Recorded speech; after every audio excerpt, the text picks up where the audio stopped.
హల్లెలూయా. దేవుని యొక్క మహాకృప ఈరోజు ఈ విధంగా కూడిక జరగడం నాకైతే ఆనందముగానే ఉంది. ఎందుకంటే అయ్యగారు మేము ఆత్మీయ పాఠాలు ఎన్నో మాట్లాడుకున్నాం ఈరోజు. అందును బట్టి దేవునికి కృతజ్ఞతాస్తుతులు చెల్లిస్తున్నాను మొదటిగా. అదే రీతిగా ఈ యొక్క ప్రాంతంలోనికి, ఈ యొక్క ప్రాంతం పట్ల బాధ్యతతో, ఆత్మల పట్ల భారముతో ఈ యొక్క స్థలానికి ప్రేమతో ఆహ్వానం పలికిన తండ్రి సమ్మానులు డేవిడ్ రాజయ్య గారికి ప్రభు పేరిట వందనాలు తెలియజేస్తున్నాను. అదే రీతిగా ఈ యొక్క ప్రాంతానికి ఆహ్వానం పలికిన సహోదరులు నాని గారికి కూడా ప్రభు పేరిట వందనాలు. కూడా వచ్చిన మీ అందరికీ ప్రభు పేరిట వందనాలు తెలియజేస్తున్నాను. చెప్పుకుందాం ఒకసారి పక్కన వారితో. వందనాలమ్మా. సంతోషం. నా జీవితంలో సహవాసము వేటితో చేస్తూ ఒక మనిషి పాడైపోతూ ఉన్నాడో, మరి జీవాధిపతి జీవంగల దేవాది దేవుడితో సహవాసం చేశాక ఏ విధంగా బ్రతుకు బాగుపడిందో ఈరోజు మీ ముందు సాక్ష్యము పంచుకుంటాను. ఎంతమంది విన్నారండి సాక్ష్యాన్ని? విన్నామమ్మా? అల్లా బెదరో సగమే విన్నారు. అవునన్నా? మొత్తం విన్నారా? సంతోషం. మరి పోస్టర్లో ఫోటో చూసారా? ఇక్కడ మొహం కనబడుతుందా? తేడాగా ఏమైనా ఉందా? అది 2021 ఫోటో, 21వ సంవత్సరం ఫోటో. ఇప్పుడు ఎంత అండి? 25. ఎటువంటి కన్ఫ్యూషన్ వద్దు. ఆ వ్యక్తిని, కనపడే వ్యక్తిని నేనే. మళ్ళీ ఏనా కాదని డౌట్లో మీరు మాత్రం ఉండకూడదని నా మనవి. సరేనా? కళ్ళు మూసుకుందాం, ప్రార్థన చేసుకుందాం ప్రతి ఒక్కరం. మహాశక్తిమంతుడా, సర్వాధిపతి, కృపగల రాజా, దయగల తండ్రి, మీ ఘనమైన నామమునికి వేలాది వందనములు ప్రభువా. నాయన, పరిస్థితి ఏదైనా సరే నీ పని మీరు జరిగించుకుంటున్నారు, అందును బట్టి మరోసారి వందనాలు రాజా. మరి ఈ సమయంలో చెప్తున్న సాక్ష్యం ద్వారా మీ నామానికి మాత్రమే మహిమ తెచ్చుకోండి రాజా. మరి గతంలో చేసిన అతిక్రమములు ఈ యొక్క ప్రాంతంలో ఒప్పుకుంటుండగా మైక్ శబ్దం ద్వారా కానీ, నీ సన్నిధిలో ఉన్న వారితో కానీ నాయన, ఎవరో అటువంటి స్థితిలో ఇంకా బందీలు అయిపోయి ఉన్నారో వారి హృదయాలు ప్రభువా ఈరోజు మీరు మార్చండి. వారి పాపిష్టి బంధకం నుంచి ఒక గొప్ప విడుదల దయచేయండి. నీకు సమస్తము సాధ్యమే అనే ఒక విశ్వాసం వాళ్ళు పుట్టిస్తారని మనస్ఫూర్తిగా కోరుతూ, కన్నీరు కాడుస్తున్న వారికి ఆదరణ, విశ్వాసాన్ని మీరు పుట్టిస్తారని, ఆత్మదేవ ఆత్మకార్యము జరిగిస్తారని, మీ ఆత్మ సహాయము కృపామయడ వేడుకుంటూ యేసునామములో ప్రార్థన అడిగి వేడుకుంటున్నాం మా పరమ తండ్రి, ఆమేన్. ఒకసారి 2 చేతులు పైకెత్తి చెప్దామా? హల్లెలూయా. మరి విజయవాడ ప్రాంతం నుంచి దేవాది దేవుడు మీ మధ్యలోనికి తోలుకొని వచ్చారు. మరి తల్లిదండ్రులు ఉన్నారు నాకు కూడా అందరిలాగే. వారికి 3 పిల్లలు పుడతా వచ్చారు. 2 ఆడపిల్లలైతే ఆఖరి వ్యక్తిని మగ పిల్లవాడిగా నేను పుడతా వచ్చాను. వారు నాకు పెట్టిన పేరు ఏంటంటే బంగారు సాయి కుమార్ అని పెట్టారు. వారి పేర్లు అప్పారావు, లక్ష్మిగా పిలువబడుతూ ఉండేవారు. మేము విజయవాడ ప్రాంతంలో గుణదల కొండ దగ్గర క్రీస్తురాజపురం అనే ఏరియాలో మేము ఉండేవారం. క్రీస్తురాజపురం క్రైస్తవుల కాలనీ అయినా సరే మేము మాత్రం పట్టేసినాయి కదా, మేము మాత్రము క్రైస్తవులు అయితే కానే కాదు. ఏంటయ్యా మా భక్తి అంటే, మా భక్తి వేరు, మా వృత్తి వేరై ఉంటా ఉన్నది. మా తల్లిదండ్రులు పూజలు చేసుకునే వ్యక్తులు, వారు విగ్రహారాధన సంబంధులు. నేను ఎవరిని విమర్శించడానికి రాలేదు, ఎత్తి మాట్లాడడానికి రాలేదు. కానీ మరి సాక్ష్యం అంటే ప్రతిదీ మీకు వివరించాలి, మీకు అర్థం అవ్వాలి కాబట్టి ఈ మాటలు నేను పంచుకుంటున్నాను. ఎవరు మేము? క్రైస్తవులం అయితే కానే కాదు. మరి బాల్య దినాల్లో నా సహవాసం మొదటగా మొదలైంది స్నేహితులతో ఉండేది. ఎవరితో తమ్ముళ్ళు? స్నేహితులతో. 6వ క్లాసు 7వ క్లాసు చదువుతున్న సమయంలో, ఆ సమయంలో స్నేహితులతో ఎక్కువ సహవాసం ఉండే నేను, నన్ను అంతా కాన్వెంట్ స్కూల్లో జాయిన్ చేశారు మా తల్లిదండ్రులు. వారు వాస్తవానికి చదువుకోలేదు, వారు చేసే వృత్తి అంతా, నాన్నగారేమో ఒక తోటమాలి పని చేసుకునే వ్యక్తి, గవర్నమెంట్ జాబే కానీ ఏం లేదు, చదువు లేదు ఆయనకి. తల్లిగారు ఒక ఇళ్లలో పాచిమని చేసుకునే వ్యక్తి, పని మనిషి. ఎందుకు ఆ స్థితి అంటే, మా నాన్నగారు త్రాగుడికి బానిస అయిపోయి డబ్బంతా వృధా చేస్తూ ఉండగా కుటుంబము మరి నడిపియాలి కదా ఎదరికి, తల్లిగారు ఆ విధంగా నడుము కట్టుకుంటూ వచ్చారు. అటువంటి పరిస్థితుల్లో ఉన్నప్పుడు చదువుకోక మా బ్రతుకులేదా అయిపోయినాయి, మా అబ్బాయినా బాగా చదువుకోవాలని మా ఇద్దరు అక్కలని చదువు ఆపేసి మరి నన్ను చదివిస్తూ వచ్చారు. ఏ స్కూలు? Convent school. మరి బాగా ఏం కట్టాలమ్మా, ఫీజులు కడతా వచ్చారు, వేలకు వీళ్ళు కడుతున్నారు. కానీ నా సహవాసం మీరు నమ్మరు, 6th 7th స్టాండర్డ్లోనే స్కూళ్ళు మానేసి రోడ్లంటే తిరుగుతూ తల్లిదండ్రులను మోసం చేసే వ్యక్తిగా మారుతున్నాను. అటువంటి వయసులోనే నాన్నగారి జేబులో దొంగతనం చేసుకుంటూ ఆ డబ్బులంతా స్నేహితులకు ఖర్చు పెట్టేవాడిని. అంత పిచ్చి స్నేహితులు అంటే. కన్న తల్లిదండ్రులు వారు ఎంతగానో తన కుమారుడు కొరకు కష్టపడుతున్నారు, చెమట రక్తంగా మార్చుకొని వారికి కడుపు మార్చుకొని వేలకు వేలు రూపాయి కూడబెడుతూ ఆ ఫీజులు కడుతుంటే వారి ప్రయాస ఎరగని వ్యక్తిగా జీవిస్తున్నాను. బాల్య దినముల నుంచే బూతు మాటలు ఆడే వ్యక్తిగా మారుతూ ఉన్నాను. మెల్లగా వయసు పెరుగుతున్న సమయంలో సహవాసం మారింది. ఏంటయ్యా సహవాసం అంటే, టీవీలతో బలంగా సహవాసం ఉండేది. ఆ టీవీల్లో కనపడే సినిమాలతో బలంగా సహవాసం ఉండేది. ఆ సినిమాల్లో కనపడే ప్రేమ చిత్రాలు నన్ను ఎంతగానో ప్రభావితం చేస్తూ వచ్చాయి. ఆ యొక్క ప్రేమను గ్రహించాను, కానీ నా కోసం కష్టపడుతున్న తల్లిదండ్రులు ప్రేమ గ్రహించానా? లేదు. అటువంటి పరిస్థితుల్లో ఉంటున్న సమయంలోనండి మరి మేము ఎవరం కాదని చెప్పాను మొదటగా మీతో, క్రైస్తవులం కాదు. మరి దొంగతనాలు చేసే వ్యక్తి మంచి పద్ధతా చెడ్డ పద్ధతా? చెడ్డ పద్ధతే. అటువంటి చెడు స్వభావంలో ఉంటున్న సమయంలో నా జీవితంలోనికి క్రైస్తవులు వచ్చారు. చెడు మార్గంలో జీవిస్తున్న ఆ పిల్లవాడి దగ్గరికి క్రైస్తవులు వచ్చారు. క్రైస్తవులు వచ్చి దేవుని మందిరానికి నడిపించారు. దేవుని మందిరంలో ఒక పిల్లవాడు ఏ విధంగా జీవించాలి, ఒక ఆడపిల్ల ఏ రకంగా జీవించాలి, ఒక పెళ్ళి కాని వారు, పెళ్ళైన వారు, ముసలివారు, ముతకవారు, రక్షణ తీసుకున్నవారు, రక్షణ తీసుకోబోని వారు ఏ విధంగా జీవించాలో భక్తి నేర్పిస్తారు. అవునా కాదండి? కదా, భక్తి నేర్పిస్తున్నారు. దైవజనుల ద్వారా దేవుడు మనతో మాట్లాడుతుంటారు. ఆ రోజు సండే స్కూల్ టీచర్ల ద్వారా దేవుడు మాతో మాట్లాడుతున్నారు. వాళ్ళు నడవలసిన త్రోవలో మాకు నేర్పిస్తున్నారు. చక్కగా మంచిగా మాట్లాడిన ఆయన బూతులు మాట్లాడకూడదు, మంచి బట్టలు వేసుకో, తల్లిదండ్రులకు విధేయతగా ఉండు, బాగుపడతావు, మరిగా చదువుకుంటే ఉన్నతమైన శిఖరాల్లో ఉంటావు బాబు అని ఒక మాకు అర్థమయ్యే రీతిలో ఆనాడు ఆ యొక్క వయస్సులో చెప్తున్నారు. ఎవరి మాటలు ఇవి? దేవుని మాటలు. ఇక్కడ ఏం వినపడితే దేవుని సన్నిధిలో దేవుని మాటలు వినపడతాయి. ఆ మాటలు వినబడుతున్న నాకు మాత్రము నా పెంపకం వేరు, మా తల్లిదండ్రులు పెంచిన పెంపకం ఏంటంటే, మరి మగవాణ్ణి కాబట్టి గారాబంతో పెంచుతూ వచ్చారు. నేను గారాబం అనేది చాలా చెడ్డదండి. దానికి ఒక తత్వం ఏర్పడుతూ ఉండేది. ఆ విధంగా పెరిగే వ్యక్తులకి ఏంటంటే, మాట వినని స్వభావం వారిలో వేలుబడి చేస్తూ ఉంటుంది. మాట వినరు, అసలు చెప్పిన మాట ఆలకించరు. అటువంటి స్వభావంతో జీవిస్తున్న నా బాల్య దినంలో ఏమి జరుగుతుందంటే, సండే స్కూల్కి అయితే వస్తున్నాను, యాక్షన్ సాంగ్కి డ్యాన్స్ చేస్తున్నాను, వారు చెప్పే ఆ యొక్క వాక్యం బట్టి పట్టి ఏదో రకంగా చెప్పేస్తున్నాను, కానీ ఆ మాట ప్రకారంగా జీవించట్లేదు. ఆ మాట ప్రకారంగా జీవించట్లేదు. పరిశుద్ధమైన గ్రంథంలో ఎవరు ఏ విధంగా జీవించాలో ప్రతిదీ ఒక మాన్యువల్ రాసి ఇచ్చారు దేవుడు. ఆ మాన్యువల్ ప్రకారంగా జీవించకుండా, ఆ మాట వినకుండా, ఆ మాటల్ని తృణీకరిస్తున్నాను. నేను దేవుడి మాటల్ని తృణీకరిస్తున్నాను.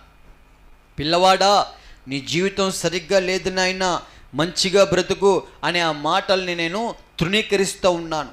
ఒకటి చెప్పిన, బాల్య దినం నుంచే హృదయం అంతా చెడుగా జీవిస్తున్నాను నేను. ఆ సమయంలో ఓరవలేనితనము, పక్కన వ్యక్తికి ఏమైనా ఇస్తే నాకెందుకు ఇవ్వలేదనే ఓరవలేనితనము నాలో ఏలుబడి చేయడం మొదలవుతుంది. అప్పుల్లోనే మంచితనమా చెడ్డదా?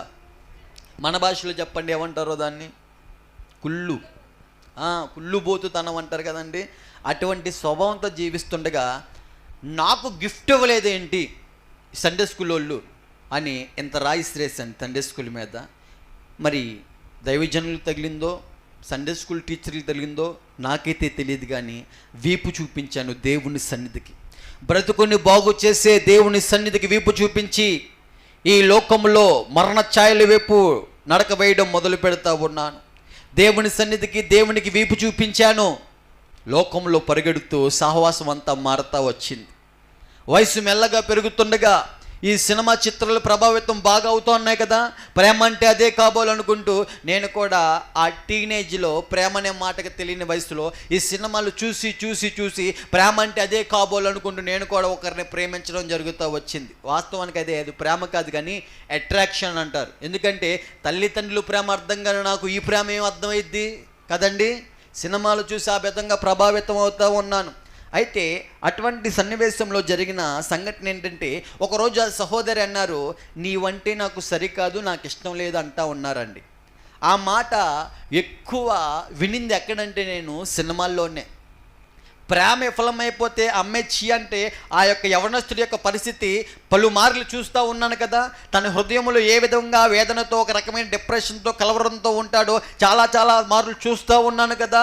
అటువంటి పరిస్థితి, ఆ ప్రభావం నా జీవితంలో, అటువంటి ఎమోషన్ నాలో కూడా ప్రభావితం అవుతుంది. ఏయా సినిమాలు నటన అంటారు కదా, బుద్ధి లేదా నీకు అంటారా? నిజంగానే లేదు. మనిషికి నిజంగానే ఆలోచన లేదండి. నేను ఒక క్వశ్చన్ అడగాలని ఇష్టపడుతున్నాను, అడగమంటారా?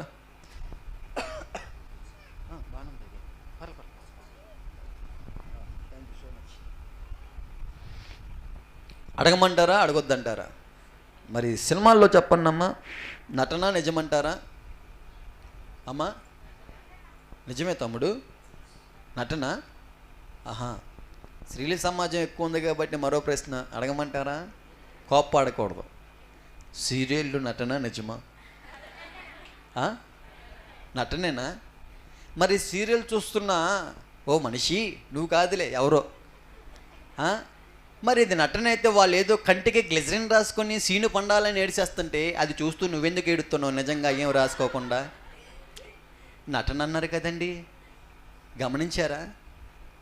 అక్కడ సన్నివేశం ప్రభావితం అవుతుంది మనిషికి, తనకి తెలియట్లేదు ఒక నటనాలయము, వారందరూ యాక్టర్లు అనే విషయం మర్చిపోయింది. అదేవిధంగా ఈ మనిషికి ఏమవుతుందంటే సినిమాలు కూడా నటనాలయం మర్చిపోయి ప్రేమ విఫలమైపోతే ఒక యవనస్తుడు ఏం చేస్తాడు? చేతులు కోసుకుంటాడు. ఒక యవనస్తుడు ఏం చేస్తాడు? ఉరేసుకొని చచ్చిపోతాడు. ఇవన్నీ సినిమాలు బాగా చూసిన వ్యక్తిని కాబట్టి ఆ ప్రభావితం నాలో కూడా ప్రభావితం అవుతూ ఏ విధంగా జరుగుతుందంటే అండి, నా ప్రేమ విఫలమైపోయిందా, ఆమెకు దూరం అయిపోయిందా, నా జీవితం ముగిసిపోయిందా అనే ఆలోచనలు వైపు నడవడం మొదలు పెడతా ఉన్నాను. నేను కూడా సినిమాల్లో చూశాను, మత్తు పదార్థాలు సమాధానం ఇస్తాయి నాయన అనుకుంటూ ఆ ప్రియుడు విఫలమైపోతే చూపిస్తున్నారు ప్రేమలో. నాకు నెమ్మది సమాధానం దొరికేది అక్కడేనా అయితే అనే యొక్క ఆలోచనలోకి వెళ్తుండగానండి, అవి నన్ను చంపివేస్తాయి అనే యొక్క గ్రహింపు లేదు వాస్తవానికి. ఏవి? మత్తు పదార్థాలు, టొబాకో కాసెస్ క్యాన్సర్, పొగ తాగుట, మద్యము సేవించుట ఆరోగ్యానికి హానికరమే. ఎప్పుడు చూపిస్తారు? సినిమాలకు ముందర చూపిస్తారు. అవి చోట్ల ఆ మాయ చేతిలో ఏ బ్రాండ్ ఉంది, వేళ్ళ మధ్య ఏ సిగరెట్ బ్రాండ్ ఉంది, అవి ప్రభావితం అవుతున్నాయి నాకు. అయితే బెజవాడ బ్యాడ్ బాయ్స్ సాయిగా పేరు పెట్టుకోవడం మొదలు పెట్టాను. తల్లిదండ్రులు పెట్టారు అల్లారమ్మదికి. ఏం పేరు చెల్లి? బంగారు సాయి కుమార్.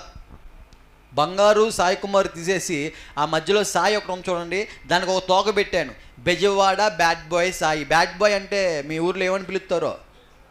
ఏమ్మా లేరా? సెడ్డబ్బాయ్. ఎవరైతను? నేనైనా గతములో అటువంటి జీవితము, గతములో అదొక స్టైల్ అనుకుంటున్నాను. ఈ జుట్టు పెంచే విధానము ప్రేమ విఫలమైపోతే ప్రొడ్యూస్ చేసే సినిమాల ప్రభావం నాలో. చేతులు బ్లేడ్లు పెట్టి కోసుకోవడం జరుగుతుంది. ఎక్కడ చూసి?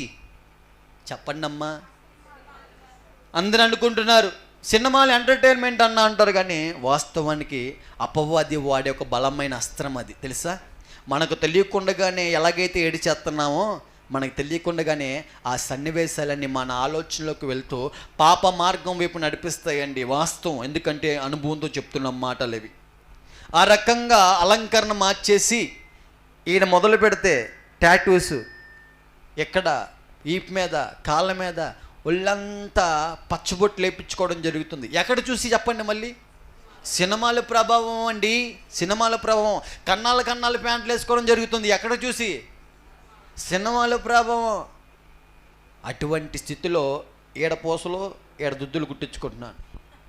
వాస్తవానికి లేఖనాల్లో ఉంటుంది, అయ్యా అమ్మాయిలు అబ్బాయిలాగా, అబ్బాయిలు అమ్మాయిలాగా, అమ్మాయిలు అబ్బాయిలాగా వద్దు బాబా, లెక్కలు ఉండరా నాయన అని మన భాషలో చెప్తుంటే నాకు అప్పుడు మనకు తెలియదు కాబట్టి ఇష్టానుసారంగా ఇది స్టైల్ అనుకుంటున్నాను. మా తల్లిగారు వారు గారు ఎవరంటే ఒక ముత్తైదువు గారండి, తెలుసా? పేరండాలకి మెయిన్ హెడ్ మా అమ్మ. మరి ఆమెకి కొద్దో గొప్ప ఉండుద్ది కదా, ఏముండుద్ది? పెద్దరికం ఉండుద్ది కాబట్టి అన్ని పేరండాలకి మా అమ్మ హాజరవ్వాలి ఖచ్చితంగా. పూజలు పునస్కారాలు బాగా చేసే వ్యక్తి ఆమె. అయితే అటువంటి ఒక అలంకరణతో చూస్తున్న నన్ను చుట్టుపక్కల వాళ్ళందరూ తిరుగుతుంటే ఏ తల్లికైనా, అంటే మా తల్లికి కాదు, తన కళ్ళ ముందే తన కొడుకు పాడైపోతుంటుంటే ఏ తల్లి పేగైనా ఒప్పుకుంటుందా? కుమిలిపోతుందండి అమ్మ. మీ అబ్బాయి జీవితం ఏంటి? 24 గంటల గంజాయిలతో సావాసం, మత్తులతో సావాసం ఏంటి? మీ అబ్బాయి పెళ్ళికి వెళ్ళినా సరే పెళ్ళి కొడుకు నోట్లో ఏం పెట్టాడు? ఈ అనగమాల పెళ్లి కూతురు ఈడెందుకు వచ్చారా బాబు అని ముక్కు మూసుకున్నా సరే నా ప్రవర్తన ఆ విధంగా మూర్ఖంగా జీవిస్తున్నాను అన్నమాట. మీ అబ్బాయి ఏంటమ్మా ఆడపిల్ల జుట్టులు పెంచారు, ఇదిగో పూలు పట్టుకెళ్ళండి మీ అబ్బాయికి అంటా ఉంటుంటే కుమిలిపోతూ బాధపడుతూ ఉండేదమ్మ. 24 గంటలు మత్తు పదార్థాలతో సావాసం జరుగుతుంది. ఎందుకు ఈ మత్తు పదార్థాలతో సావాసం అంటే సమాధానము దొరుకుతుంది, హృదయంలో ప్రశాంతత దొరుకుతుంది అనే ఒక ఆలోచనతో మొదలైంది ఈ యొక్క ప్రయాస. స్నేహితులు మనుషులు అన్నారు, ఏమన్నా తెలుసా? అరే మామ, హృదయం అంతా భారంగా ఉంది, టెన్షన్గా ఉంది, టెన్షన్ పోవాలంటే ఏం చేయాలి చెప్పండి అంటే స్నేహితులు అన్నారు, మనుషులు అన్నారు, సిగరెట్ తాగితే టెన్షన్ పోతుందన్నారు మొదటిలో. అదేవిధంగా వాటితో సావాసం చేశాను. వాస్తవానికి టెన్షన్ అయితే పోలేదు కానీ ఊపిరితిత్తులు పోయినాయి. టెన్షన్ పోయిందా? ఊపిరితిత్తులు పోయినాయి తమ్ముడా, ఊపిరితిత్తులే పోయినాయి. ఎందుకంటే మాన్యువల్లో ఏముంది? ఒక యవనస్తుడి, ఒక మనిషి శరీరంలోకి ఏం వెళ్ళాలి? పాలు పదార్థాలు, మంచినీళ్ళు, ఫ్రూట్ జ్యూసులు ఇటువంటివి ఉన్నాయి కదండి. ఇటువంటివి వెళ్తే అవయవాలు ఎలా ఉంటాయి? బలంగా ఉంటాయి కదా. మీకు అర్థమయ్యే లెక్కల్లో చెప్పాలంటే ఇటువంటి ఎన్నో చేసేలే కానీ దండి తర్వాత వస్తారు అన్న కూడా ఎక్కడికే. మీరు ఇటు చూడండి. అయితే అయితే అయితే అటువంటి స్థితిలో ఉన్నప్పుడు నేనేం చేస్తున్నానో గ్రహింపులేని వ్యక్తిగా జీవిస్తూ నా ఇష్టం అనుకుంటూ జీవిస్తున్నాను. మీకు అర్థమయ్యే లెక్కలో చెప్తానునండి. అయితే ఇక్కడ నన్ను కారులో తీసుకొచ్చారు, అక్కడ నుంచి ఇక్కడికి. ఏం పోసారు అందులో? పెట్రోలు. డీజిల్ పోతే ఏమైంది? ఇంజిన్ సామాన్లన్నీ, అవయవాలన్నీ పాడైపోతాయి. అది కారుకి ఇచ్చిన మాన్యువల్. మరి మనిషికి ఒక మాన్యువల్ దేవుడు ఇచ్చాడు కదండి. మరి ఈ యొక్క పాలు పదార్థాల బదులు, మంచినీళ్ళు బదులు మందు, గుట్కా, సిగరెట్టు, చుట్టా బీడి, గంజాయి, డ్రగ్స్ ఇటువంటి వాటితో సావాసం చేస్తే ఏ అవయవమైనా బాగుపడిద్దా, పాడైపోతుందా? పాడైపోయింది. 25 సంవత్సరాలకి 2 ఊపిరితిత్తులు పాడైపోయినాయి. 25 సంవత్సరాలకి లివర్లు పాడైపోయినాయి. 25 సంవత్సరాలకి పేగులన్నీ మాడిపోతూ ఉన్నాయి. 25 సంవత్సరాలకి తినే తిండి అరగక నల్లగా మోషన్ వస్తూ ఉండేది. 25 సంవత్సరాలకు నోట్లోంచి బ్లడ్, మోషన్ నుంచి బ్లడ్ వస్తుంది. ఎంజాయ్ చేస్తున్నాను అనుకున్నాను, కానీ అవయవాలన్నీ ఏం చేసుకున్నానండి? పాడు చేసుకున్నాను. వాస్తవానికి నా జీవితంలో విత్తనం ఏంటంటే మత్తు పదార్థం అనే విత్తనం విత్తాను నేను. మరి ఒకరోజు పంట కొయ్యాలి కదా, ఏ విత్తనం ఎత్తితే ఆ పంట కొయ్యాలి కాక కోసాను. అనారోగ్యం అనే పంట. యవ్వనప్రాయం, బలముగా ఉండవలసిన బలమంతా ఈ లోకానికి తాకట్టు పెడుతూ, వ్యసనాలకి తాకట్టు పెడుతూ యవ్వన ప్రాయంలో ఉన్నాను కదా, వ్యభిచార గృహాల వైపు తిరుగుతూ ఈ బలాన్ని పోగొట్టుకుంటూ ఉన్నాను. గాయని పైకి అంటున్నాను, ఎంజాయ్ చేస్తున్నాను అంటున్నానండి. అటువంటి ప్రవర్తనతో ఉన్న సమయంలో చెడుగా ఉన్నానా, మంచిగా ఉన్నానా? అమ్మా, చెడుగా ఉన్నాను కదా. మరి ఏ తల్లి అయినా సరే తన కొడుకు బాగుపడాలని కోరుకుంటారు కాబట్టి ఆమెకు తెలిసిన భక్తిలో మాల వేయించారు. 40 రోజుల దీక్షమాల. ఎప్పుడైపోద్దని ఎదురు చూసే వ్యక్తినేమో నేను. అంతా చెప్పాలి, బారు షాపు దర్శనం, గంజాయిల దర్శనం, ఇటువంటి దర్శనాలు తప్ప ఎటువంటి భయము భక్తి లేనివాడుగా జీవిస్తున్నాను. తన మన అర్థం కావట్లా, తల్లి విలువ అర్థం కావట్లా, తండ్రి విలువ అర్థం కావట్లా. వారు ఏ విధంగా కన్నారో ఆ విషయాన్ని మరచి మత్తుకి బానిసైపోయిన నేను తండ్రిని కొట్టే విధంగా, తల్లిని కొట్టే విధంగా, ఎవడకన్నమన్నాడే నిన్ను అనుకుంటూ తల్లిని మాట్లాడుతున్నాను. చేత్తో దెబ్బ అది కాసేపు మానిది, కానీ నోటితో వచ్చే మాటతో ఉండే దెబ్బ అది మనసుకు తగులుతుందండి. ఆ రోజు నేను వారిని ఎంత గాయపరుస్తున్నానో గ్రహింపు లేని వ్యక్తిగా జీవిస్తున్నాను.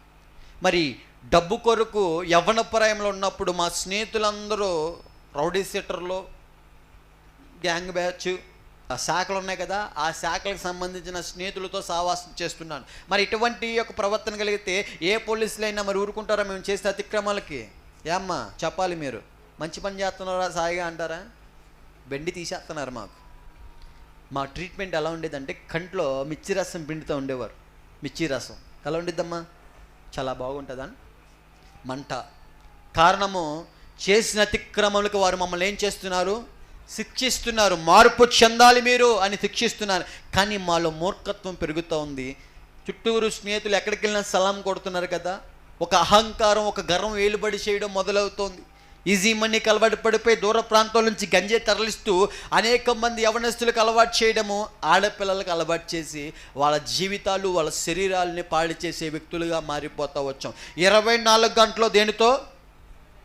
మత్తు పదార్థాలతో సావాసం. అటువంటి స్థితిలో ఉన్న సమయంలో మరి ఆరోగ్యం సహకరిస్తుందండి? లేదు. యవ్వన ప్రాయంలో చాలా బలహీనం అయిపోయాను. ఇలా కొడుతుంటే చెక్క సౌండ్ వస్తుంది బయటికి. అన్నం లేకపోయినా ఉంటానేమో, కానీ మత్తు పదార్థాలు లేకపోతే రోజు గడవదు మనకు. దొంగతనాలు చేసుకుంటూ ఉంటాం. నైట్ అయితే మాకు దొంగతనాలే మాకు ఇష్టం. అంటే ఎదుటివారిని బాధ పెడుతూ పైశాచికమైన ఆనందం కోరుకునే రకలం మేము.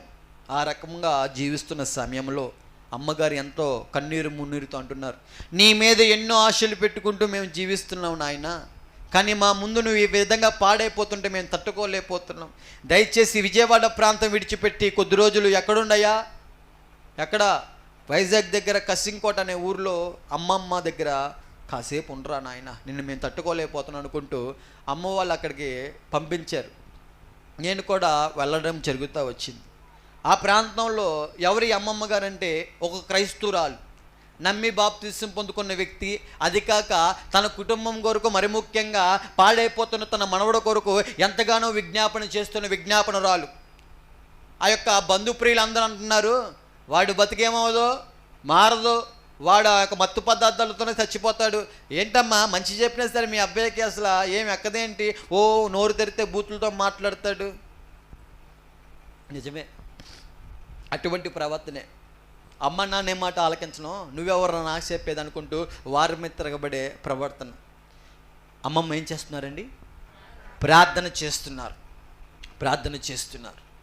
మనుషులందరూ ఏమంటున్నారు? వాడు మారడు.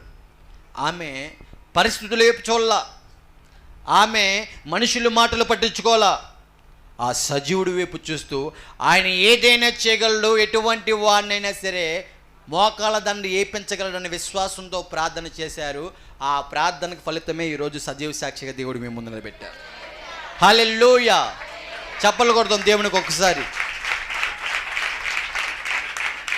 అయితే అటువంటి సమయంలో ఆమె ప్రార్థన వినేటప్పుడు నేను ఆమె చాలా ఇబ్బంది పెట్టా ఉన్నాను.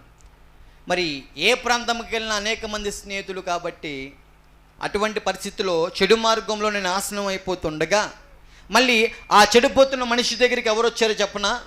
ఒక క్రైస్తవుడు వచ్చాడు. బాగుపడ్డ క్రైస్తవుడు వచ్చాడు. అతని గారి పేరు సూర్యనారాయణ. ఆయన గారు నాతో పాటు ఒకప్పుడు లోకంలో ఇష్టానుసారంగా తాగి తందనాడాడి ఎదుటి వారిని గాయం చేస్తూ బాధ పెడుతూ జీవించిన వ్యక్తులమే. కానీ ఆ రోజు వచ్చాడండి మార్పు చెందిన వ్యక్తిగా, బాగుపడ్డ వ్యక్తిగా, యేసు ప్రభు వారి యొక్క పరిశుద్ధమైన రక్తంలో కడగబడిన వ్యక్తిగా, విమోచింపబడిన వ్యక్తిగా చక్కగా రూపాంతరము చెంది నా దగ్గరకు వచ్చాడు.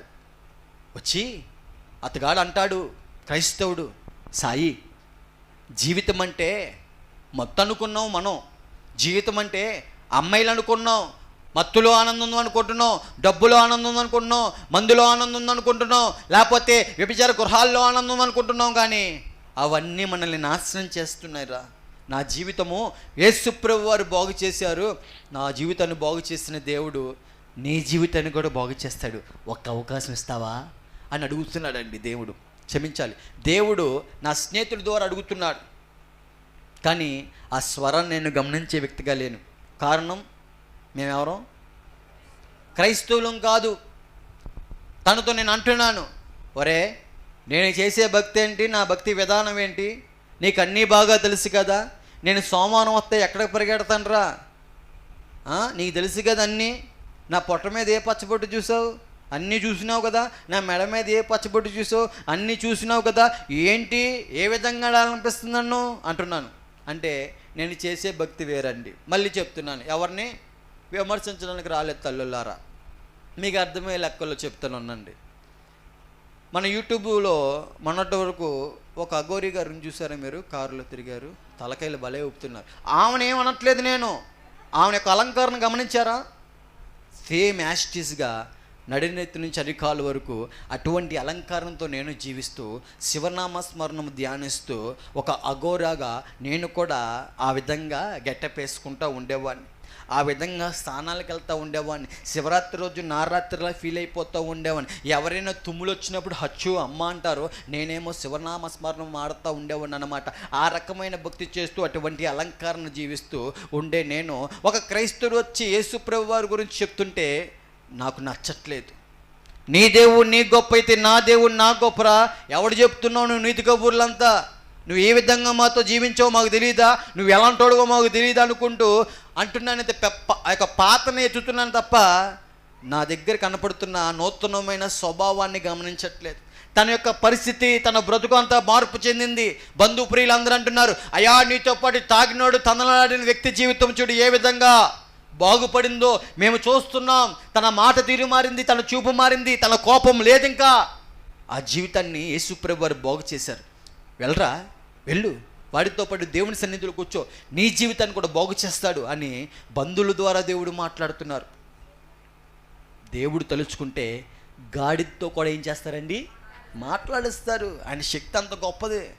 కానీ ఆ రోజు నేను మాత్రము అహంకారంతో విర్రవిగుతూ నేను అనుకున్నదే కరెక్టో అనుకుంటూ విర్రవిగుతున్న సమయం, బాకా సౌండ్లోంచి వినపడుతున్నాయి, దేవుడు మాటలు వినపడుతుంటే, ప్రార్థన వినపడుతుంటే హేళన చేస్తున్నాను. బండు తాగుతున్నా, స్నేహితులతో అంటున్నాను, ఈ పాపిని క్షమించు, ఆ పాపిని క్షమించు అని ఎక్కిరిస్తున్నాను. క్రైస్తవ్యం అంటే తెల్లవాళ్ళ దేవుడు మా దేవుడు కాదు అంటున్నాను. వాస్తవానికి మనుషుల మాట విన్నాను. ఇది తెల్లవాళ్ళ దేవుడు, బ్రిటిష్ దేవుడు, ఈ మాటలు బాగా వినిన వ్యక్తిని కాబట్టి అసలు వాస్తవానికి క్రైస్తవ్యం అంటే ఏంటో అవగాహన లేని వ్యక్తిని నేను. అందరి దేవుళ్ళో యేసుబాబు కూడా ఒకడేలే అనుకునే వ్యక్తిని నేను. డిసెంబర్ 25వ తారీఖు ఏంటమ్మా? ప్రపంచమంతా జరుపుకునే రోజు అది, యేసుప్రభు వారి యొక్క జన్మదినం అని. 24వ తారీఖు నేను ఒక్కనే జరుపుకుంటాను. ఏంటంటే నా పుట్టినరోజు. నేను అనేవాడిని, ఒరే 24వ తారీఖు ఫస్ట్ నేను రా, సెకండ్ ఎవరు? ఈ విధమైన మాటలు ఆ విధంగా ఎక్కిరించడం మొదలు పెడుతూ ఉన్నాను. మార్పుని గమనించట్లేదు. ఎవరి మార్పు? నాతో తాగి తన్నలాడిన వ్యక్తి యొక్క మార్పును గమనించట్లేదు. అయినా కూడా ఆ వ్యక్తిని, తిమోతి నా స్నేహితుడి పేరు, తనని ఎంత బాధ పెట్టినా సరే సువార్త ఆపట్లేదు సుమి, నాకు ప్రకటించడం ఆపట్లేదు. ఎందుకు ఆ విధంగా ఒక క్రైస్తవుడు తహతహలాడిపోతాడు? ఇటువంటి సువార్త మీటింగ్లు ఎందుకు పెడుతున్నారంటే, ఏ విధముగా అయితే వారు రుచి చూశారో దేవునిలో, ఏ విధంగా అయితే వాళ్ళు మేలులు పొందుకున్నారో, ఏ విధంగా అయితే వారు పాప జీవితాన్ని పరిశుద్ధమైన ఆ దేవుని యొక్క రక్తంతో కడగబడి విమోచింపబడ్డారో, వారి జీవితం ఏ విధంగా అయితే మారిందో, వారి జీవితాలు మార్చిన దేవుడు అనేక తెల్లోళ్ళ దేవుడు అంటున్నాను. ఆ రకంగా ప్రవర్తిస్తున్నాను అన్నమాట. అన్ని హాస్పిటల్కి వెళ్తున్నాను. ఎందుకు హాస్పిటల్కి వెళ్ళేది మనిషి? అనారోగ్యంతో ఉన్నాడు కదా, శరీరం అంతా బలహీనపడిపోయింది కదా. హాస్పిటల్కి వెళ్ళి డాక్టర్ల చుట్టూ తిరుగుతూ వారిచ్చే కోర్సులు మింగుతున్నాడు. 25 సంవత్సరాలకి 60 సంవత్సరాలకు వచ్చే ఏంటండి రోగాలన్నీ వస్తూ ఉన్నాయి. ఇప్పుడు రోగానికి ఏజ్తో సంబంధం ఉందా? 4వ క్లాస్ పిల్లోడికి హార్ట్ అటాక్ అంటమ్మా. వినడానికే విచిత్రం అనిపించింది నాకు. పుట్టిన పిల్లవాడికి గ్యాస్ అంట. పరిస్థితులు చాలా అంటే చాలా దారుణంగా ఉంటా ఉన్నాయి. యవ్వన ప్రాయంలో ఉన్న బలం అంతటిని వ్యసనాలకు ఖర్చు పెడుతూ ఎంజాయ్ చేస్తున్నాను. ఒక భ్రమలో అపవాది చేతిలో ఒక బలహీనుడిగా, బాణముగా ఉంటా ఉన్నాను. దేవుని చేతిలో ఉండవలసిన బాణముగా ఉండవలసిన నేను, బలవంతుడిగా ఉండవలసిన నేను ఏం చేసుకుంటున్నాను తమ్ముడు? యవ్వన ప్రాయం అంతా వ్యసనాలకి తగలబెడుతున్నాను. పోనీ ఆనందం ఉందంటే లేదు, కలవరమే.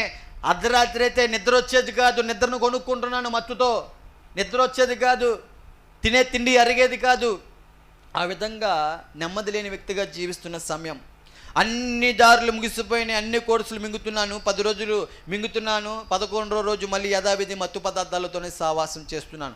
ఇదంతా గమనిస్తున్న స్నేహితుడైన క్రైస్తుడు అంటున్నాడు, అయ్యా దేవుడు స్వస్థపరిచే దేవుడురా, బ్రతుకుని బాగు చేసే దేవుడు.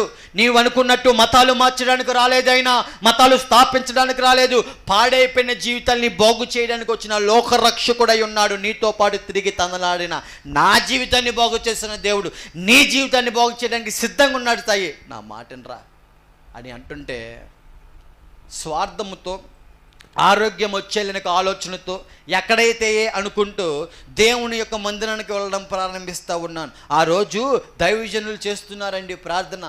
ఎలా వెళ్ళాను చెప్పనా? ఇంత జుట్టేసుకొని, జుట్టు పెంచి దేవుని సన్నిధికి వస్తున్నాను, కన్నాల ప్యాంట్లు వేసుకొని దేవుని సన్నిధులు ఉంటే అయ్యగారు ప్రార్థన చేస్తున్నారు, నేనేమో ఎంత జుట్టు వేసుకొని అక్కడ ఉన్నాను అన్నమాట. వారు ప్రయాసతో అంటున్నారు, ఏ విధంగా తెలుసా? ఏయ్యా మీ జీవితాలు ఇలా పాడు చేసుకుంటున్నారు, ఈ మత్తు పదార్థాలు ఇవన్నీ మీ శరీరాన్ని పాడు చేస్తున్నాయి. ఓ యవనస్తుడా, గ్రహింపు లేదు నీకు. అయ్యా మీరు దేవుని చేతిలో బాణముగా ఉండవలసిన వ్యక్తులు, దేవుని నామానికి మహిమార్థంగా జీవించాల్సిన వ్యక్తులు. మీరు అపవాది బంధకాలు ఉన్నారు బాబు, ఆ వ్యసనాల బంధకాలు ఉండిపోయారు నాయన. అందులో నెమ్మది సమాధానం లేదు. ఇగో పాపానికి జీతం మరణమై ఉన్నది, మరణఛాయలు ఉంటున్నారు నాయన. తల్లిదండ్రులు దూషించిన వాడు మరణానికి పాత్రుడై ఉన్నాడు. అయ్యా వద్దు నాయన, నా మాటేనండి బాబు, హృదయపూర్వకంగా దేవుని తోటి తిరిగిన ఆయన అనుకుంటూ దైవజనులు మాట్లాడుతున్నారు. మీకోసం కన్నీరు కారుస్తున్నాం, మీకోసం మేము ప్రార్థనలు చేస్తాం. ఈ ప్రాంతంలో ఎంతోమంది త్రాగుబోతుల కోసం, ఈ ప్రాంతంలో ఎంతోమంది అక్రమ సంబంధాల్లో పాప బంధకాల్లో ముగిలిపోతున్న వారి కోసం మేము రోజు ఏం చేస్తున్నాం? దేవుని పాదాలు పట్టుకొని కన్నీరు కారుస్తున్నాం బాబు, దయచేసి మా మాటనండి అయ్యా అంటున్నారు భారంతో. అటువంటి దైవజనులు నేను ఇదే నోటితో పచ్చిబూతులు తిడుతున్నాను. మంచి చెప్పారా చెడు చెప్పారండి? మంచిగా చెప్పారు కదా. కానీ నా ఆలోచన ఏంటో తెలుసా వారి మీద? వీరు పైనుంచి వచ్చిన డబ్బులతో చేసేస్తున్నారు, మత మార్పిడి చేసేవాళ్ళు వీళ్ళంతా బ్రిటిష్ దేవుళ్ళు చెప్తున్నారు అంటే అలా ఆలోచనలతో ఉంటున్నాను నేను. వాస్తవానికి ఈ ఆలోచనలన్నీ నా సొంత ఆలోచనలు కాదు సుమి, వినిన ఆలోచనలు ఇవన్నీ. మనుషులు మాట్లాడినానుగా స్టార్టింగ్లో నాకు ఏమన్నా, మాయా టెన్షన్గా ఉందరా సిగరెట్ తాగన్నారు, అలాగే తాగా, టెన్షన్ పోయిందా, ఊపిరితిత్తులు పోయినాయా, ఇలా ఉండిద్ది మనిషి మాట అంటే. అది ఆ రోజు దైవజనుల యొక్క ప్రయాస గ్రహించలేని వ్యక్తిగా జీవిస్తున్నాను వాస్తవానికి. అటువంటి కార్యక్రమంలో వారు మాత్రము విజ్ఞాపన చేస్తున్నారు సుమి. ఒక పాపి జీవితము బాగుపడాలని ఏం చేస్తున్నారు? దేవుని పాదాలు పట్టుకొని కన్నీరు కారుస్తూ విజ్ఞాపన చేస్తున్నారు. దేవుని సన్నిధికి వచ్చిన ఆ యవ్వనస్తుడైన నా బ్రతుకు ఆ రోజు ఎవరితో సావాసం చేయాలి? మార్పు చెందిన పరిశుద్ధులతో సావాసం చేయాలి. లేఖనాల్లో ఉన్న ఆ యొక్క విశ్వాసులతో, దేవుని సన్నిధిలో ఉన్న విశ్వాసులతో సావాసం చేయాలి. కానీ నా సావాసం అంతా దేవుని సన్నిధికి వస్తున్న యవనస్తుడు ఎవరితో చేస్తాడు సావాసం? లోకంలో త్రాగుబోతులతో, తిరుగుబోతులతో, వ్యసన పరులతో మునిగిపోయిన వారితో సావాసం. మత్తు పదార్థాలు మానేయాలి అని వాళ్ళతో తిరిగితే మానేస్తానమ్మా? ఏమంటారు వాళ్ళు? ఒరే మాయా బోల్డ్ మంది తాగుతున్నా, నువ్వు కూడా తాగరా. నేను అంటాను, అవునరా మూతి లాగేస్తుంది ఇచ్చే అంటాను. ఇదే జరిగిద్ది. మానలేం. పరిశుద్ధులతో సావాసం చేస్తే అబ్బో రాదండి, ఎందుకంటే వాళ్ళు వెలుగుతో నింపబడి ఉంటారు కదా, ఆ ప్రకాశమైన వెలుగు మన మీద ప్రభావం చేస్తూ ఉంటుంది. నిజం, నేను గమనించాను. హల్లెలూయా. వెలుగు సంబంధులతో కాక పాప బంధకాలతో, చీకటి సంబంధ వాళ్ళలో ఉన్న వారితోనే సావాసం చేస్తున్నాను గ్రహింపులేని వ్యక్తిగా. దేవుని సన్నిధిలో ప్రార్థన జరుగుతుంటే, ఒక ఆదివారం పూట చక్కగా దేవుడి మాటలు వినపడుతుంటే ఏమీ పట్టించుకోకుండా ఈ చెవితో వింటూ ఈ చెవితో వదిలేస్తున్నాను. ఏమి నేర్పిస్తున్నారని మొదటగా చెప్పాను. దేవుని సన్నిధిలో భక్తి.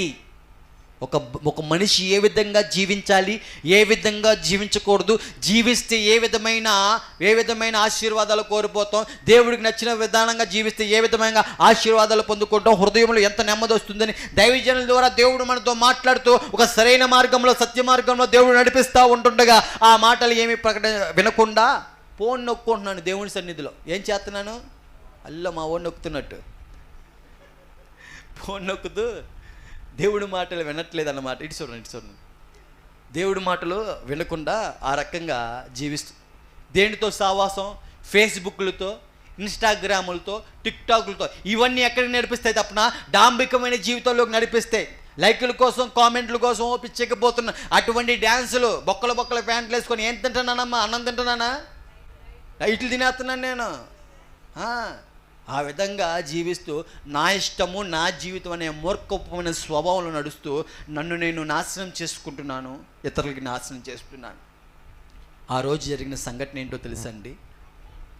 దేవుని మందిరంలో దేవుని యొక్క మాటలు, జీవపు మాటలు వినపడుతుంటుంటే దైవజనులకి ఎటువంటి మర్యాద ఇవ్వకుండా విడిచిపెట్టి బయటికి పోయాను. వీటిని దేవుని సన్నిధిని విడిచిపెట్టాను. మళ్ళా లోకంలో తిరిగే వారితో సావాసం చేస్తుండగా ఆ రోజు ఆ లోకస్తులతో సావాసం చేస్తుంటే, వ్యసనపరులతో సావాసం చేస్తుంటే వారు ఏం చేస్తారో నేను కూడా అదే చేస్తాను కాబట్టి మత్తులో తూలిపోతుండగా కారు బోల్తా పడిపోయింది. ఏజెన్సీ ప్రాంతంలో కారు బాగా డ్యామేజ్ అయిపోయింది, కానీ లోపల ఉన్న వ్యక్తులకు మాత్రము ఏమీ కాలేదు. కారు ఎలా ఉందమ్మా, డ్యామేజ్ అయిందా అవలేదా? లోపల ఉన్న వ్యక్తులకు మాత్రం ఎవరికి ఏం కాలా.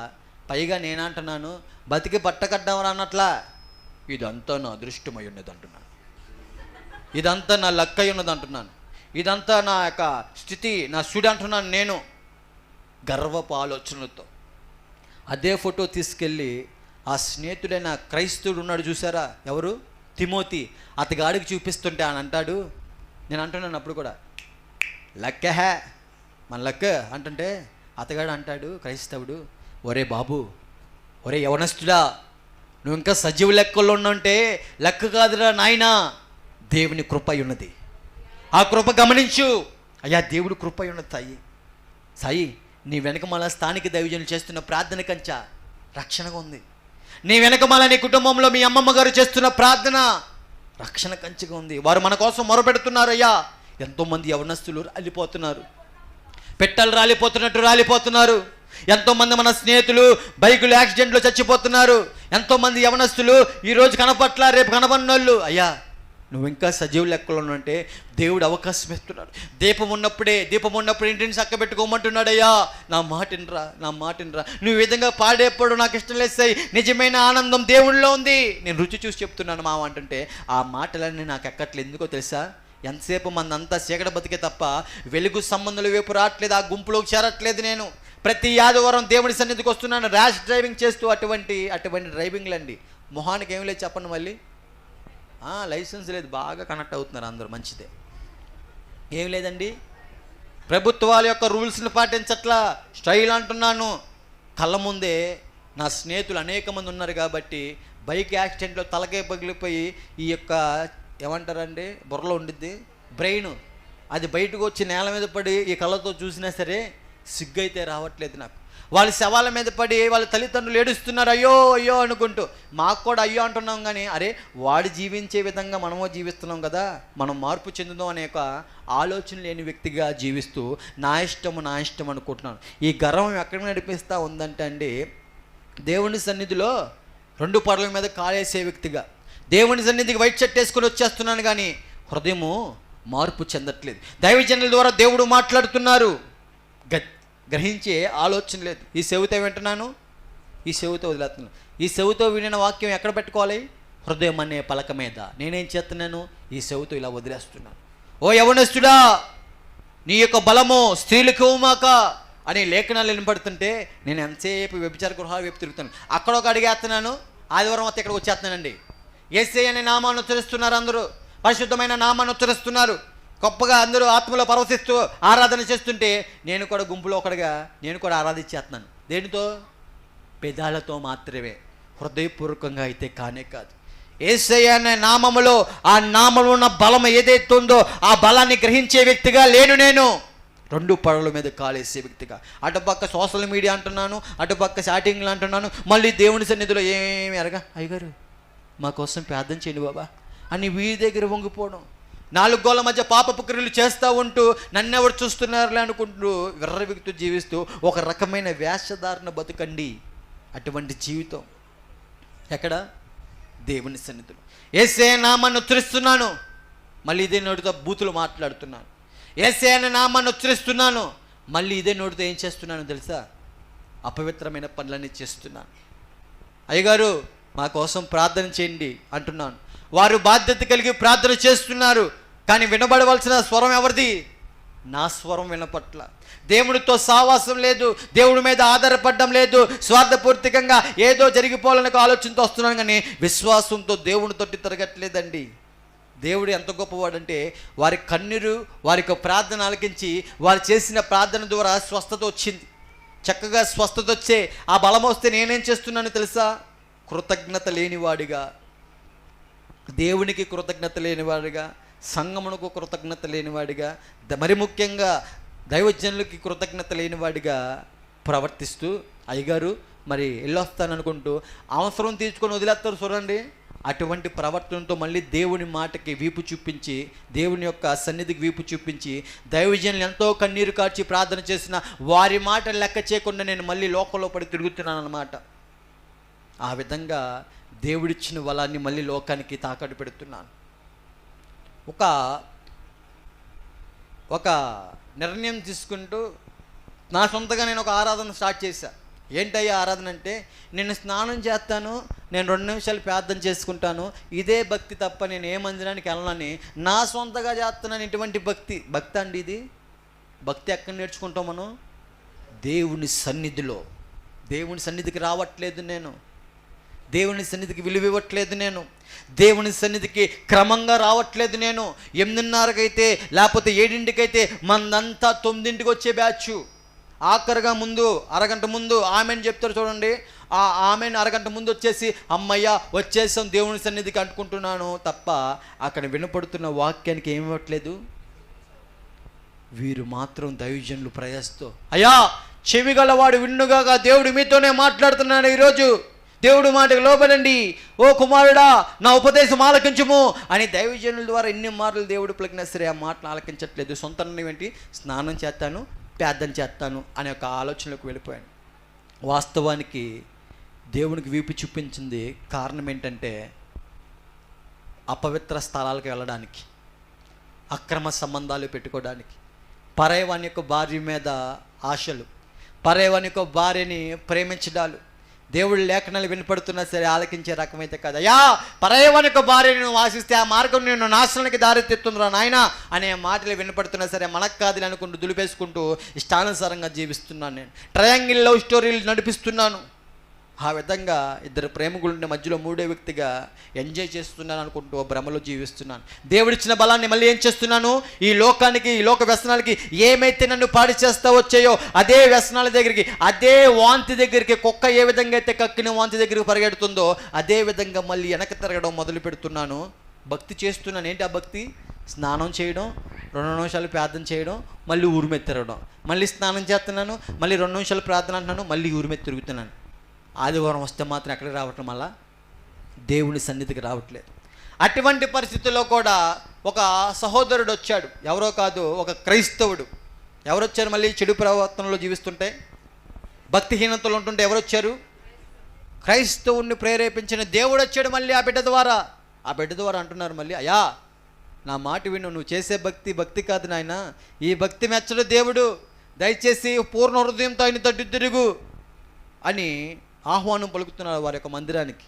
మా మందిరానికి రా అన్న, చక్కగా బాగుండుద్ది, సహవాసం బాగుండుద్ది అన్న అనుకుంటూ పిలుస్తుంటే ఆ యొక్క మందిరానికి వెళ్ళట్లేదు, కానీ స్నానం చేస్తున్నాను, ప్రార్థన చేస్తున్నాను, అయిపోయింది మన భక్తి అంటూ ఉంటున్నాను అన్నమాట. అయితేనండి అటువంటి స్థితిలో ఉన్నప్పుడు, అక్రమ సంబంధాలతో ఉంటున్నప్పుడు శరీరం మళ్ళీ బలహీన పడిపోతూ ఉంది, బలమంతా పోగొట్టుకుంటూ ఉన్నాను. మళ్ళీ ఎలా అయిపోయిందంటే చాలా అంటే చాలా సన్నగా మారిపోతూ ఉన్నాను. అటువంటి సమయంలో అహంకారంతో, డబ్బుంటే ఏదైనా సాధించవచ్చు అనే అహంకారంతో మూర్ఖత్వమైన ఆలోచనలతో ఉన్న సమయంలో అక్రమంగా గంజి అమ్మేవి, అక్రమంగా రాజకీయ నాయకులతో తిరిగేవి, అక్రమంగా ఏవైతే సంపాదించున్నాయో చాలా డబ్బు అయితే ఉంది. డబ్బుంటే ఏమైపోద్ది అంటున్నాను నేను, అన్నీ కాళ్ళ దగ్గర వచ్చి పడుతుంది అంటున్నాను. కానీ వాస్తవానికి మనిషి దగ్గర డబ్బు అయితే ఉంది, కానీ హృదయంలో నెమ్మది దొరకట్లా. మొదటిగా వాస్తవంగా హృదయం క్షమించాలి, డబ్బు అయితే ఉంది కానీ ఒక మంచి ఆహారాన్ని నేను భుజించలేని పరిస్థితిలో ఉంటున్నాను. డబ్బు అయితే ఉంది కానీ రాత్రి అయితే మంచి నిద్ర రావట్లేదు నాకు. డబ్బు అయితే ఉంది, హృదయంలో ఏం లేదమ్మా, ప్రశాంతత లేదు, నెమ్మది లేదు, సమాధానం లేదు. సమాధానం కోసం మత్తు పదార్థాలతో సావాసం చేస్తే అవయవాలన్నీ ఏమైపోతూ ఉన్నాయి, పాడైపోతూ ఉన్నాయి.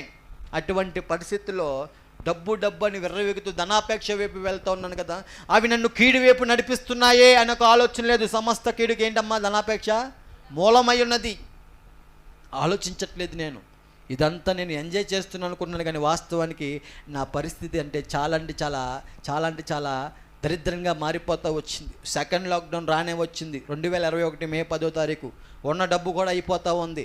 ఎంతసేపు మనుషుల మీద ఆధారపడే వ్యక్తినిగా, వేలల్లో స్నేహితులు ఉన్నారు, మనకి ఎక్కడికి వెళ్ళినా మన స్నేహితులు బోల్డ్ మంది ఉన్నారు అని అనుకునే రకము కదా. మనకేంటి రాజకీయ నాయకులు అండదండలు ఉన్నాయనుకుంటూ వారి మీద ఆధారపడే వ్యక్తిని కదా. ఆ రకంగా మనుషుల వైపు చూస్తే నాకేం జరిగినా వాళ్ళు వచ్చేస్తారులే అనుకుంటే, బలం ఉన్నప్పుడు ఒక రకంగా ప్రవర్తిస్తున్నారు, బలహీన అయిపోయాక మరో రకంగా వారి యొక్క ప్రవర్తన కనపడుతుంది. బలం ఉన్నప్పుడు నువ్వు తోబుతురువు అన్న వల్లే, బలహీన అయిపోయిన తర్వాత వీడు అనవసరం రా అనే విధంగా వారి మాటలు వినపడుతూ ఉన్నాయి. ఎక్కువ ప్రేమించేది నేను స్నేహితులని చెప్తా ఉన్నాను కదా. నేను జీవించేది వారితోనే. కన్న తల్లిదండ్రులు నన్ను కన్నారే కానీ నా కుటుంబంతో నేను సరిగ్గా గడిపిందే లేదు. ఎవరితో? స్నేహితులు. బలమున్నప్పుడు బలంగా వాడిన స్నేహితులు బలహీన అయిపోయిన తర్వాత వీడు అనవసరం రా అంటున్నారు. కానీ హృదయంలో ఒక ఆలోచన మొదలవుతుంది. ఏమన్నా తెలుసా? అరే వీరిని మిమ్మల్ని ఎంత ప్రేమించే కదా, నేను తెలుగు మీడియం స్కూల్లో కాదు ఇంగ్లీష్ మీడియం స్కూల్లో చదువుకున్నాను, మీరందరూ తెలుగు మీడియం స్కూల్లో చదువుకున్నారు, మీ స్కూల్ గ్రౌండ్స్లోకి వచ్చి మీరు ఎప్పుడు వస్తారని చూసే వ్యక్తిని కదరా నేను. నా యొక్క కాన్వెంట్ స్కూల్ మానేసి నా తల్లిగారు కాళ్ళు వేళపడి ఫీజులు కడుతుంటే అది గమనించకుండా మీతో సావాసం చేసే కదా, ఇదా మీరు ఆఖరికి ఇచ్చింది అనే ఆలోచన అప్పుడు వస్తున్నాయి అన్నమాట. ఆ తర్వాత రాజకీయ నాయకులను మళ్ళీ తిరుగుతూ వారు ఏం చెప్తే వారికి విధేయత చూపితే ల్యాండ్ సెటిల్మెంట్ గంజేసాను ఏం చేయమంటే చేస్తూ ఉన్నాను కదా. బలహీన అయిపోయాక వారు వస్తున్నారా? లేదు. బలం ఉన్నప్పుడు ఈ లోకం బలంగా వాడింది, బలహీన అయిపోయాను. ఆఖరికి డబ్బు కోసం ప్రాకులాట మొదలవుతుంది. శరీరం అంతా క్షీణించిపోతూ ఉంది. చాలా సన్న వ్యక్తిగా అయిపోతే నోట్లోంచి బ్లడ్ పడడం మొదలవుతుంది. చాలా ఈ డొక్కలన్నీ ఏవైతే రిప్స్ ఉన్నాయో బయటికి కనపడుతూ ఉన్నాయి. ఇంకా నేను మరణ పడకల్లో ఉన్నాను, అటువంటి పరిస్థితిలో ఉన్నాను. అయితే డబ్బు కోసం మళ్ళీ ప్రాకులాడుతున్నాను. ఎక్కడికో తెలుసా? అపవిత్రమైన స్థలాలకి, గంజి అమ్మే స్థలాలకి. బైబిల్ చేత పట్టుకున్నాను. దైవజనులు ప్రార్థన చేసి ఇచ్చారుగా తన్నాను. పరిశుద్ధమైన గ్రంథము మూల పడేశాను. స్నానం చేయడం, ప్రార్థన చేయడం, ఇటువంటి ఆచరణమైన భక్తి మొదలవుతుంది కదా. ఆ రోజు పరిశుద్ధమైన గ్రంథం పట్టుకొని అపవిత్రమైన స్థలాలకు పరిగెడుతున్నానండి. కారణం ఏంటి తెలుసా? దేవుని అడ్డు పెట్టుకొని పరిశుద్ధమైన గ్రంథం చేత పట్టుకొని ఎటువంటి చేస్తున్నాను? తప్పులు, పాపిష్టి పనులు చేస్తున్నాను. మళ్ళీ పైగా అంటున్నాను, ఏసయ్యా గంజే కొనుక్కోవడానికి వెళ్ళిపోతున్నాను, ఏ పోలీసులు పట్టుకోకుండా నన్ను కాపాడేసే. ఇటువంటి స్వార్థమైన మాట. ఇది ప్రార్థన అని పేరు పెడుతున్నాను. మళ్ళీ దీనికి నేను డబ్బులు వస్తాయి కదా, ఎంతో కొంత కానుక ఇచ్చేద్దాం అంటున్నాను. నేను దేవుడికి కానుక ఇచ్చేస్తే సరిపోద్దనక భ్రమలో ఉంటున్నాను తప్ప, దేవుడు కోరుకునే నిజమైన అర్పణ కానుక ఈ హృదయార్పణ అనే యొక్క గ్రహింపు లేని వ్యక్తిగా జీవిస్తున్నాను. ఈ హృదయంలో అన్నిటికీ వ్యర్థమైన వాటికి మొత్తానికి స్థానం ఇచ్చేస్తున్నాను, కానీ దేవుడు వాక్కు చోటు ఇవ్వట్లేదు. అనేక మారులు దైవజనుల ద్వారా, క్రైస్తవుల ద్వారా, సువార్థికుల ద్వారా, అనేక మంది విశ్వాసుల ద్వారా, అనేక మంది బంధుప్రియుల ద్వారా దేవుడు హృదయం అనే తలుపు దగ్గర నిలబడి టపా టపా టపా తడుతున్నా సరే ఆ స్వరాన్ని గ్రహించే వ్యక్తిగా అయితే లేనే. నన్ను నాశనం చేసే వాటితోనే సావాసం చేస్తున్నాను, కానీ బతుకును బాగు చేసే దేవుని యొక్క స్వరానికి లోబడట్లేదు, ఆయనతో సావాసం లేదు. ఒకరోజు 262 కేజీలు గంజే వేరే రాష్ట్రానికి తరలించాలి. డబ్బు చాలా వచ్చిద్ది, ముట్టిద్ది. నేను అనుకుంటున్నాను అయిపోయింది, మనం ఇంకా సెట్ అయిపోయాం, మనకన్నీ బోల్డ్ డబ్బులు వచ్చేస్తున్నాయి అనే ఒక దురాశ ఎక్కువైపోతూ ఉంది. అటువంటి అపవిత్రమైన పనుల్లో, అక్రమైన పనుల్లో మోసం ఎదురైంది. డబ్బు అయితే రాలేదు, కానీ సికింద్రాబాద్ గాంధీ బస్ స్టాండ్లో అడుక్కున్నవారు పడుకుంటే వారి పక్కన పడుకునే స్థితికి వెళ్ళిపోయింది. ఛార్జీలు డబ్బులు లేక విజయవాడ రావడానికి. ధనాపేక్ష ఎక్కడికి తీసుకెళ్ళిందండి? అహంకారం ఎక్కడికి తీసుకెళ్ళింది? డాంబికమైన జీవితం ఎక్కడికి తెలిసింది? ఆఖరికి అడుక్కునే వారి పక్కన పడుకునే స్థితికి వెళ్ళిపోయి, వారి వల్ల నేను కూడా డబ్బులు లేక అడుక్కునే వ్యక్తిగా, ఒక అడుక్కునేవాడిగా మారిపోతూ వచ్చాను. ఛార్జీలు డబ్బులు లేకపోతే తిండి లేదు, అలా అయిపోయింది నా బతుకు. ఎక్కడికి వెళ్ళినా ఒకప్పుడు ఏంటి, విజయవాడలో సాయన్న అడుక్కునే వ్యక్తి దగ్గర పడుకున్నాడు ఆఖరికి. అటువంటి జీవితం అయిన తర్వాత అండి, చేతిలో పరిశుద్ధమైన గ్రంథం ఉంది, బైబిల్ ఉంది. బైబిల్ దేవుడు దైవజనుల ద్వారా ప్రార్థన చేసి ఇచ్చిన తైలం ఉంది. ఆ రెండు పట్టుకొని ఏమి ఎరగని వ్యక్తిగా మళ్ళీ నటించడం మొదలుపెట్టాడు. చేతికి ఆయిల్ రాసేసుకొని, జుట్టుకు రాసేసుకొని, ఏమి ఎరగని వ్యక్తిగా ఒక చేతిలో బైబిల్, ఇంకో చేతిలో ప్రేరణలు పట్టుకొని ఏమి ఎరగని వ్యక్తిగా నేను మళ్ళీ నటించడం ప్రారంభిస్తూ ఉన్నాను. ఎంతసేపు పైన పాత్ర తోముతున్నాను, కానీ లోపల అబ్బే చేయాల్సింది లోపల మొదటి క్రియ చేయట్లేదు. నేను లోపల కడగట్లా, బయటికి మాత్రం అబ్బో వైట్ షర్ట్ వేసుకుని అబ్బో ఎక్కలేని మాటలని చెప్పేస్తున్నాను.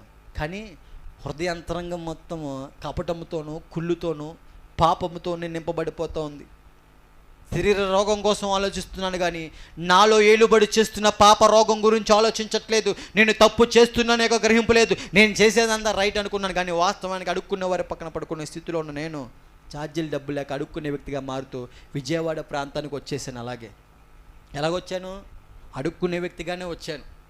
ఇటువంటి మాటలన్నీ నా స్నేహితులు పంచుకుంటే తిక్క కుదిరింది అంటున్నారు కానీ ఎవరు నా మాట ఆలకించట్లేదు. అరే మీ మీద ఎన్నో ఆశలు పెట్టుకున్నాను, ఏది విధంగా మాట్లాడుతున్నా కలవరం మొదలవుతుంది నాలో. ఆ తర్వాత ప్రేమించిన అమ్మాయి దగ్గరికి వెళ్ళాను. మళ్ళీ ఈ లోక ప్రేమ అంటా ఉంది, నీవంటే నాకు సరికాదు పో అని మాట్లాడుతుంది ఈ లోక ప్రేమ. తుణీకరించడం మొదలు పెడుతుంది ఈ లోక ప్రేమ. సరే అయిపోయిందిలే, రాజకీయ నాయకులు ఉన్నారు కదా అక్కడ పరిగెడితే వాళ్ళు కూడా లెక్క చేయట్లేదు, అందరూ తుణీకరిస్తున్నారు. అటువంటి కార్యక్రమంలో లోకప్రేమ విఫలమైపోయింది కాబట్టి హృదయం అంతా భారం ఎక్కడము, ఒక రకమైన డిప్రెషన్లకు పరిగెట్టడం మొదలవుతున్న తర్వాత సమాధానము నెమ్మది ఈ మత్తు పదార్థాలే ఇస్తానుకుంటూ మళ్ళీ ఆ యొక్క తోవలోకి వెళ్ళడం మొదలుపెట్టాను. అయితేనండి జరిగిన కార్యక్రమం ఏంటో తెలుసా? ఆ మత్తు పద్ధతులతో సావాసం చేసిన తర్వాత హృదయ ఆలోచనలు మారిపోతూ వస్తున్నాయి. ఎలాగో తెలుసా? ఈ లోకపరమైన ప్రేమ చావు అంటుంది, లేకపోతే చంపు అంటుంది. విఫలమైపోయింది కదా, చచ్చిపోని ప్రేరేపణ కలుగుతుంది. లేకపోతే ఆ అమ్మాయిని చంపేసి అంటుంది. ఏమంటుంది చెల్లి లోకప్రేమ? చంపారా, ఆమె పేక కోసారా అంటుంది. వినట్లేదమ్మా వార్తలు ఇవి, చూడట్లేదే చెల్లి. ఈ లోకప్రేమ ఆ విధంగా అంటుంది, ఈ లోకప్రేమ ఆ విధంగా ప్రేరేపిస్తుంది. హృదయం అంతా భారంతో ఉండిపోతుందన్నమాట. ఆ మత్తు పద్ధతులతో సావాస్యం చేశాక ఆఖరిగా నా జీవితం ఇలా పెద్ద పెద్ద రప్పలు పెట్టి పిచ్చోళ్ళ చూస్తున్నాను ఇంట్లో వాళ్ళందరినీ. చీకట్లో కూర్చొని ఇలా చూస్తున్న సమయంలో వేళలో స్నేహితులు అన్నాక ఏ ఒక్కడో కనపట్ల, అన్నాన్ని చేతులెత్తారుగా ఏ చేయ కనపట్ల, రాజకీయ నాయకులు అన్నానుగా ఎవరో కనపట్లేదు. ఆఖరికి ఎవరు వచ్చారు చెప్పనా? ఇదే చేత్తో ఇదే నోడుతో తిట్లు తిన్నాయి తండ్రులు తిన్నా కన్న తల్లిదండ్రులు వచ్చి సాదుకుంటున్నారు. ఆ సమయంలో కన్న తల్లిదండ్రులు వచ్చారు. వారిని ఏ విధంగా బాధ పెట్టినా ఎంత హింసించినా సరే ఎవరు వచ్చారండి ఆఖరికి? దేనికి వచ్చారు? తన బిడ్డ ఎంత పాపిష్టివాడినా సరే తల్లి ఏం చేస్తుందండి? ప్రేమిస్తుంది. కారణము వారి కడుపులో మనం పుట్టాం కాబట్టి ఆ మమకారం వారికి మాత్రమే ఉంటుంది.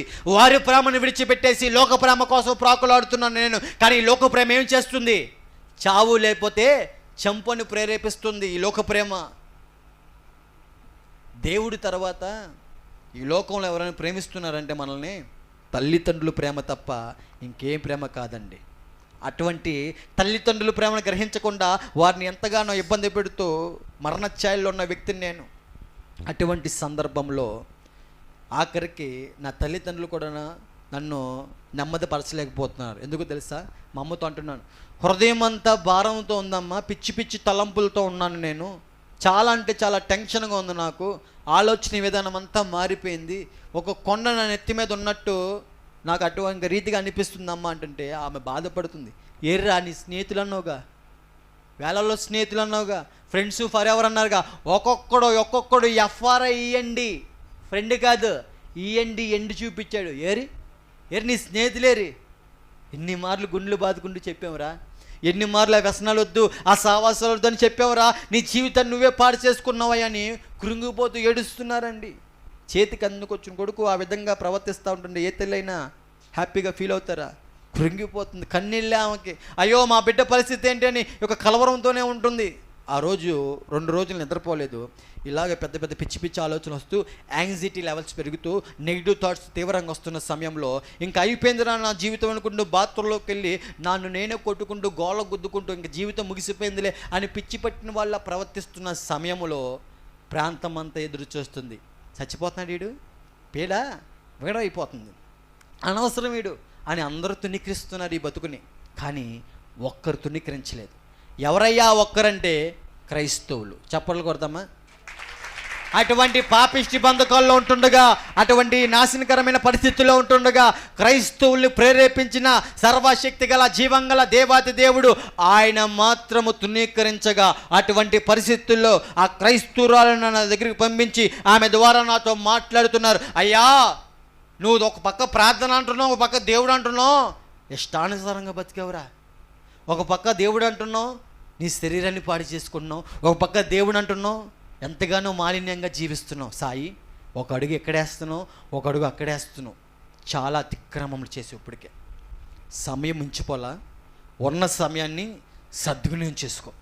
రేపు నీది కాదు, ఉన్న సమయాన్ని సద్వినియోగం చేసుకో. నా మాట విను నాయన, నీ అతిక్రమాలన్నీ ఆయన పాదాల దగ్గర ఒప్పుకో.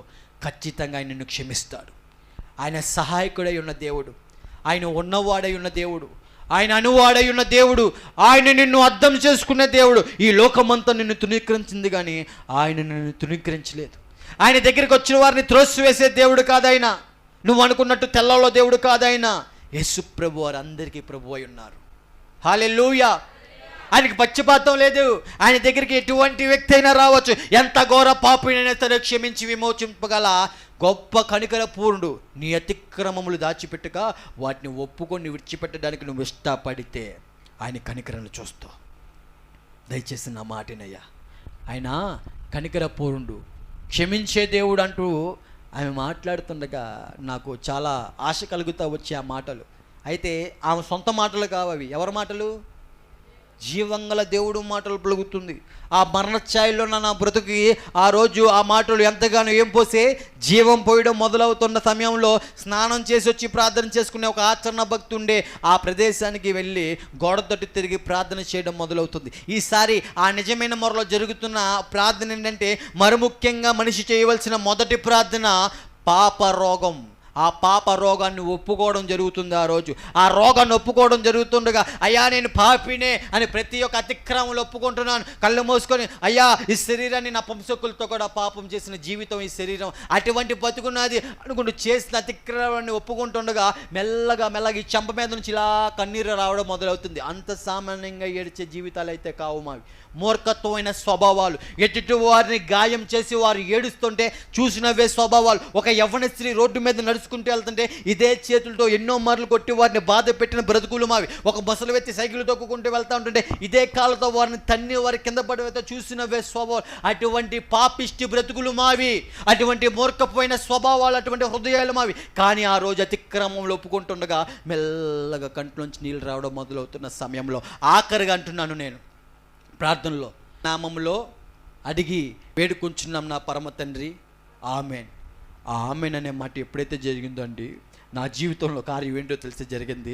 ఆ రోజు నేను చూసిన రుచి ఏంటంటే, హృదయం అంతా ఒకేసారి అప్పటి వరకు బరువుతో, అమ్మ ఏదో టెన్షన్గా ఉంది, పిచ్చి పిల్లలేదు, డబ్బులో రుచి చూడలేదు, డాంబికమైన జీవితంలో రుచి చూడలేదు, 100 మంది స్నేహితులతో, ఎంతోమంది స్నేహితులతో రోడ్ల మీద ఇష్టానుసారంగా రాజకీయ నాయకులతో తిరుగుతున్నప్పుడు కూడా అటువంటి అనుభవం పొందుకోలేదు. కానీ హృదయం అంతా చాలా తేలికైపోయిందండి. ఆశ్చర్యపోతా ఉన్నాను. ఎందుకంటే అటువంటి స్వభావం నాలో నేను రుచి చూడడం మొదటిసారి జీవితంలో జరుగుతుంది. అటువంటి సమయంలో ఇలా చూస్తున్న కళ్ళని చాలా నార్మల్గా అవుతా ఉన్నాయి. ఆశ్చర్యం గురవుతున్నాను. అప్పుడు ఆలోచన మొదలవుతుంది. ఏంటో తెలుసా? ఎందరో ఉన్నారు కదా, అనేక మంది ఉన్నారు కదా, ఎందరెందరో ఉన్నారు కదా, నేను హేళన చేసిన యేసుప్రభు వారు వచ్చారేంటి, నేను ఎక్కిరించిన యేసుప్రభు వారు వచ్చారేంటి. అటువంటి స్థితిలో నేను ఉన్నప్పుడు ఎందరెందరో ఉన్నారు కదా, వాళ్ళెవరు రాలేదు, నేను హేళన చేసిన వాళ్ళు వచ్చారేంటి, ప్రేమించా కదా, పిచ్చెక్కిపోయా కదా ఒకప్పుడు, ఎవరు రాలేదేంటి, ఎవరు రాలేదేంటి, నేను హేళన చేసిన దేవుడు వచ్చాడేంటి, ఎవరు? యేసుప్రభు వారు. ఆయన నాలాంటి పాపిష్టి వాడి ప్రార్థన ఆలకించారా? ఆయన నా మొర చూసి ఉన్నారా? ఆయన నన్ను గమనించారా?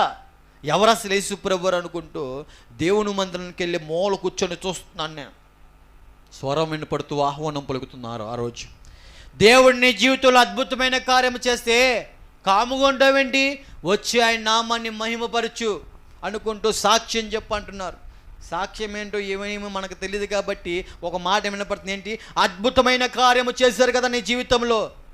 మా ఇంట్లో ఆ రోజు జరిగిన ఆ యొక్క హృదయంలో నెమ్మది గురించి సాక్ష్యం చెప్పడానికి వెళ్తూ ఉన్నాను. నా పరిస్థితి అంతటినీ అక్కడ వివరిస్తూ ఉంటుంటే అక్కడ ఆత్మీయ తల్లి గారు కమల కుమారి గారు అంటున్నారు ఈ విధంగా. ఆమె సాక్ష్యం అంతా విని ఆశ్చర్యపోతూ నా వైపు చూస్తున్నారు. బాబు, ఆయన పేరు ఒకటి ఉంది, ఏంటంటే ప్రార్థన ఆలకించువాడు, దిక్కులేని దరిద్రులు ప్రార్థన ఆలకించువాడై ఉన్నాడు.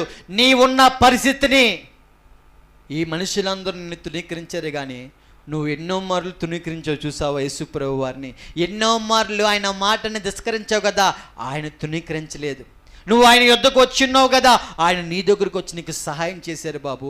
ఎక్కడి నుంచైనా మారు మనసుకు తగిన ఫలాన్ని ఫలించు, ఆసక్తి కలిగి మారు మనసు పొందు. అయ్యా, ఇక నుంచి ఈ లోకంతో కాక సర్వశక్తి గల జీవం గల దేవుడితో సావాసం చేయి. ఈ లోకంలో అనేకతతో సావాసం చేస్తావు. మందుతో, చుట్టాబీడి, సిగరెట్తో, డాంబికమైన జీవితంతో, డబ్బుతో, వ్యభిచార గృహాలతో, మత్తు పదార్థాలతో, మనుషులతో సావాసం చేస్తున్నావు కదా. మనుషుల మీద ఆధారపడ్డావు, రాజకీయ నాయకుల మీద ఆధారపడ్డావు. ఇదిగో, మనుషుల్ని నమ్ముకోవడం కంటే అది యెహోవాని ఆశ్రయించడం మేలైనది. రాజులను నమ్ముకోవడం కంటే యెహోవాని ఆశ్రయించడం మేలైనది. మొదటి వరకు చేసావుగా నీ భక్తి. ఏంటి ఆ భక్తి? ఎక్కడ కాకపోతే ఎక్కడ, ఎక్కడ కాకపోతే ఎక్కడ అనుకుంటే ఎక్కడి నుంచి భక్తి చేసావు. అటువంటి కుప్పగెంతులు కాకుండా నీ 2 కాళ్ళు తీసుకొచ్చి యేసు ప్రభువారి యొక్క నామములో నిలబెట్టు. ఆయన ఖచ్చితంగా సమాధానం దయచేసే దేవుడు.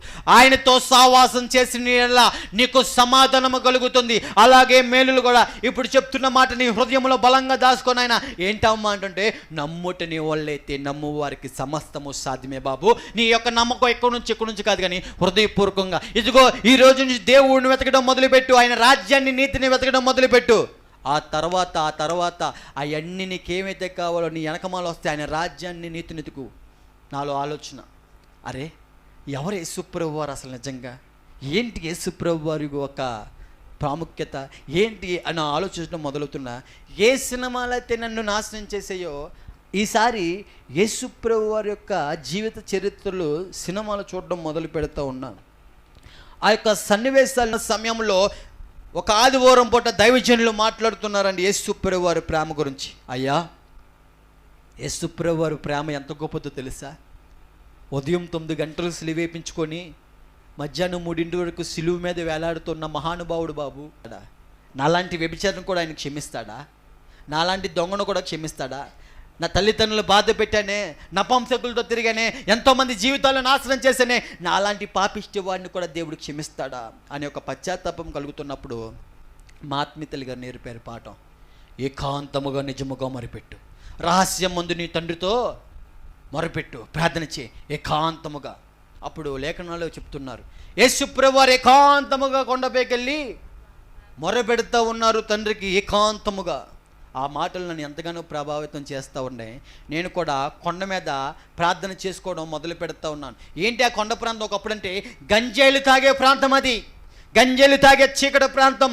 మా స్థావరాలన్నీ సమాధుల మధ్యలో, మా స్థావరాలన్నీ మిట్ట మధ్యాహ్నం లేదు, అర్ధరాత్రి లేదు, సమాధుల మీదే. ఆ సమాధుల్నే మా బెడ్డులుగా, అదే ఏమంటారు, మంచాల వలె మార్చుకుంటా వాటి మీదే పడుకునే స్థావరాలు. ఏ ప్రాంతంలో అయితే గంజాయి తాగడం అవుతుందో అదే ప్రాంతంలో బైబిల్ పట్టుకొని దేవునితో ఏకాంతంగా సహవాసం చేయడం మొదలవుతూ ఉంది. ఏ ప్రాంతంలో అయితే చెడి ఉన్నానో అదే ప్రాంతంలో జీవంగల వాక్కు దేవుని యొక్క మాటతో సహవాసం చేయడం జరుగుతుంది. ఏ ప్రాంతంలో అయితే చెడి ఉన్నానో అదే ప్రాంతంలో దేవుడు మాట్లాడిన మాట, నీవు నా సొత్తు అనే మాట ఆ రాళ్ళ మీద రాసుకొని అక్కడ దేవుడితో ఏకాంతంగా సావాసం చేయడం మొదలవుతుంది. ఏ హృదయానికి తాకే ఉన్నాయో ఆ మాటలన్నీ అక్కడ రాసుకొని, నేను నిన్ను ప్రేమిస్తున్నాను అని దేవుడి మాట అక్కడ రాసుకొని అక్కడ ఏకాంతంగా ప్రార్థన జరుగుతుంది. వాక్యము ధ్యానిస్తుండగా నా పాపిష్టి యొక్క పాపాత్మ క్రియలన్నీ నాకు జ్ఞాపకం వస్తూ ఒక రకమైన పశ్చాత్తాపం రావడం మొదలవుతుంది. నేను పాపము చేసిన పాపిష్టివాడిని, నాలాంటి పాపిష్టివాడు కొరకే యేసు ప్రభువారు ఆ త్యాగము అనే గ్రహింపులోకి వెళ్ళడం మొదలవుతుంది. ఒకప్పుడు ఆ గ్రహింపు లేదు సుమి. అయితే ఆయనతో సావాసం, వెలుగు సంబంధిగా ఆయనతో ఆ వెలుగై ఉన్న వాక్యము సహవాసం, ఆయనతో సహవాసం చేస్తుండగా దేవుడు ఆ వెలుగులో నా చీకటి కార్యక్రమంలో చూపిస్తున్నాడు, నా అపవిత్రమైన క్రియలన్నీ చూపిస్తున్నారు. నేను ఒక పాపిష్టివాడిగా గ్రహింపు వస్తూ ఉంది, నా మనోనేత్ర వెలిగింపబడుతున్నాయి. వచ్చి రాని ప్రార్థన ఆ కొండ మీద, అయ్యా నువ్వు నాలాంటి పాపిష్టివాడి కోసం మరణించావంట కదా, నేను నీ కోసం జీవించాలని ఇష్టపడుతున్నానయ్యా, సహాయం చేయి. ఈ మత్తు పదార్థం నుంచి బయటికి రావడం నా వల్ల కాదు, నీకు సమస్తము సాధ్యమను కదా. నిజంగా అండి, దేవునితో సహవాసం చేయడం మొదలవుతుందండి. కొద్ది రోజుల్లో ఏ ప్రాంతంలో అయితే చెడి ఉన్నానో అదే ప్రాంతంలో ఆ పాపిష్టి యొక్క క్రియల మీద, మరి ముఖ్యంగా వ్యసనాల మీద దేవుడు గొప్ప జయాన్ని దయచేస్తూ వచ్చారు. సిగరెట్ మీద వాసన పడకుండా ఆ ప్రాంతంలో దేవుడు నా బ్రతుకుని బాగు చేయడం మొదలు పెడతా ఉన్నారు.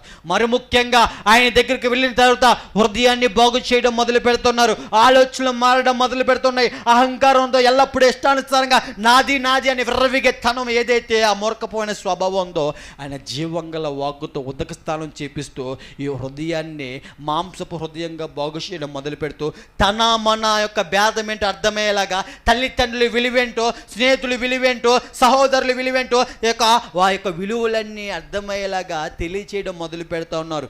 ఏ ప్రాంతంలో అయితే చెడి ఉన్నానో అదే ప్రాంతంలో నా జీవితాన్ని దేవుడు వెలిగించడం ప్రారంభిస్తూ ఉన్నారు. ఏ ప్రాంతంలో అయితే చెడి ఉన్నానో అటువంటి చీకటి బంధకం నుంచి ఒక్కొక్క తీగని ఆయన వాక్యం ద్వారా నాలో ఏలుబడి చేస్తున్న పాపిష్టి తీగలన్నింటినీ తీసివేస్తే ఆ ప్రాంతంలో ఏ ప్రాంతంలో అయితే మారాలంటే చేదుని అనుభవంతో జీవించానో అదే ప్రాంతంలో ఆ యొక్క అనుభవాన్ని మధురముగా బాగు చేశారు నా దేవుడు.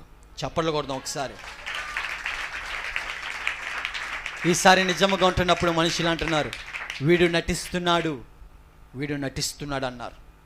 వాస్తవానికి నేను ఆనాడు నటించానండి. ఎప్పుడు? యేసుప్రభు ప్రేమ రుచి చూడకముందు వాస్తవానికి నటించినోనే, దైవజనుల దగ్గర నటించడమే, మనుషుల దగ్గర నటించడమే. కానీ యేసుప్రభు వారు ఒక పాపిష్టి వ్యక్తి కొరకు ఆయన బలియాగమయ్యారు చూసారా? సిలువ మీద ఉదయం 9 గంటలకు సిలువ వేయించుకొని మధ్యాహ్నం 3 వరకు సిలువ మీద వేలాడుతూ శరీరం అంతా దున్నించుకున్నారు చూసారా? ఆ సన్నివేశాలు, ఆ కలవర త్యాగం ఈ హృదయానికి తాగిన తర్వాత ఆయన దగ్గర నటించడం నా వల్ల కాలేదు. ఎందుకో తెలుసా? హృదయాంతరంగాలు ఎదిగిన దేవుని దగ్గర నటించడం నా వల్ల కాలేదు. ఒకవేళ నటించినా కొద్ది రోజులు మట్టుకే అని సువార్త వినపడుతుంది. ఎందుకో తెలుసా? అయ్యా నీ ఆయుష్కాలం మహా అయితే 70 సంవత్సరాలు, అధిక బలం అంటే 80 సంవత్సరాలు. 80 సంవత్సరాలకు నటిస్తే ఏం ఉపయోగం? 29,200 రోజు బతుకుతాడు ఆ మనిషి 80 సంవత్సరాలు జీవిస్తే. అంతేనా? క్యాల్కులేట్ చేసుకోండి. 365 రోజులు సంవత్సరానికి ఇంటూ 80 సంవత్సరాలు ఈజ్వల్ టు 29,200 రోజులు. నేను 80 సంవత్సరాలు బతకలేదు లేండి, నా బతుకంతా 29.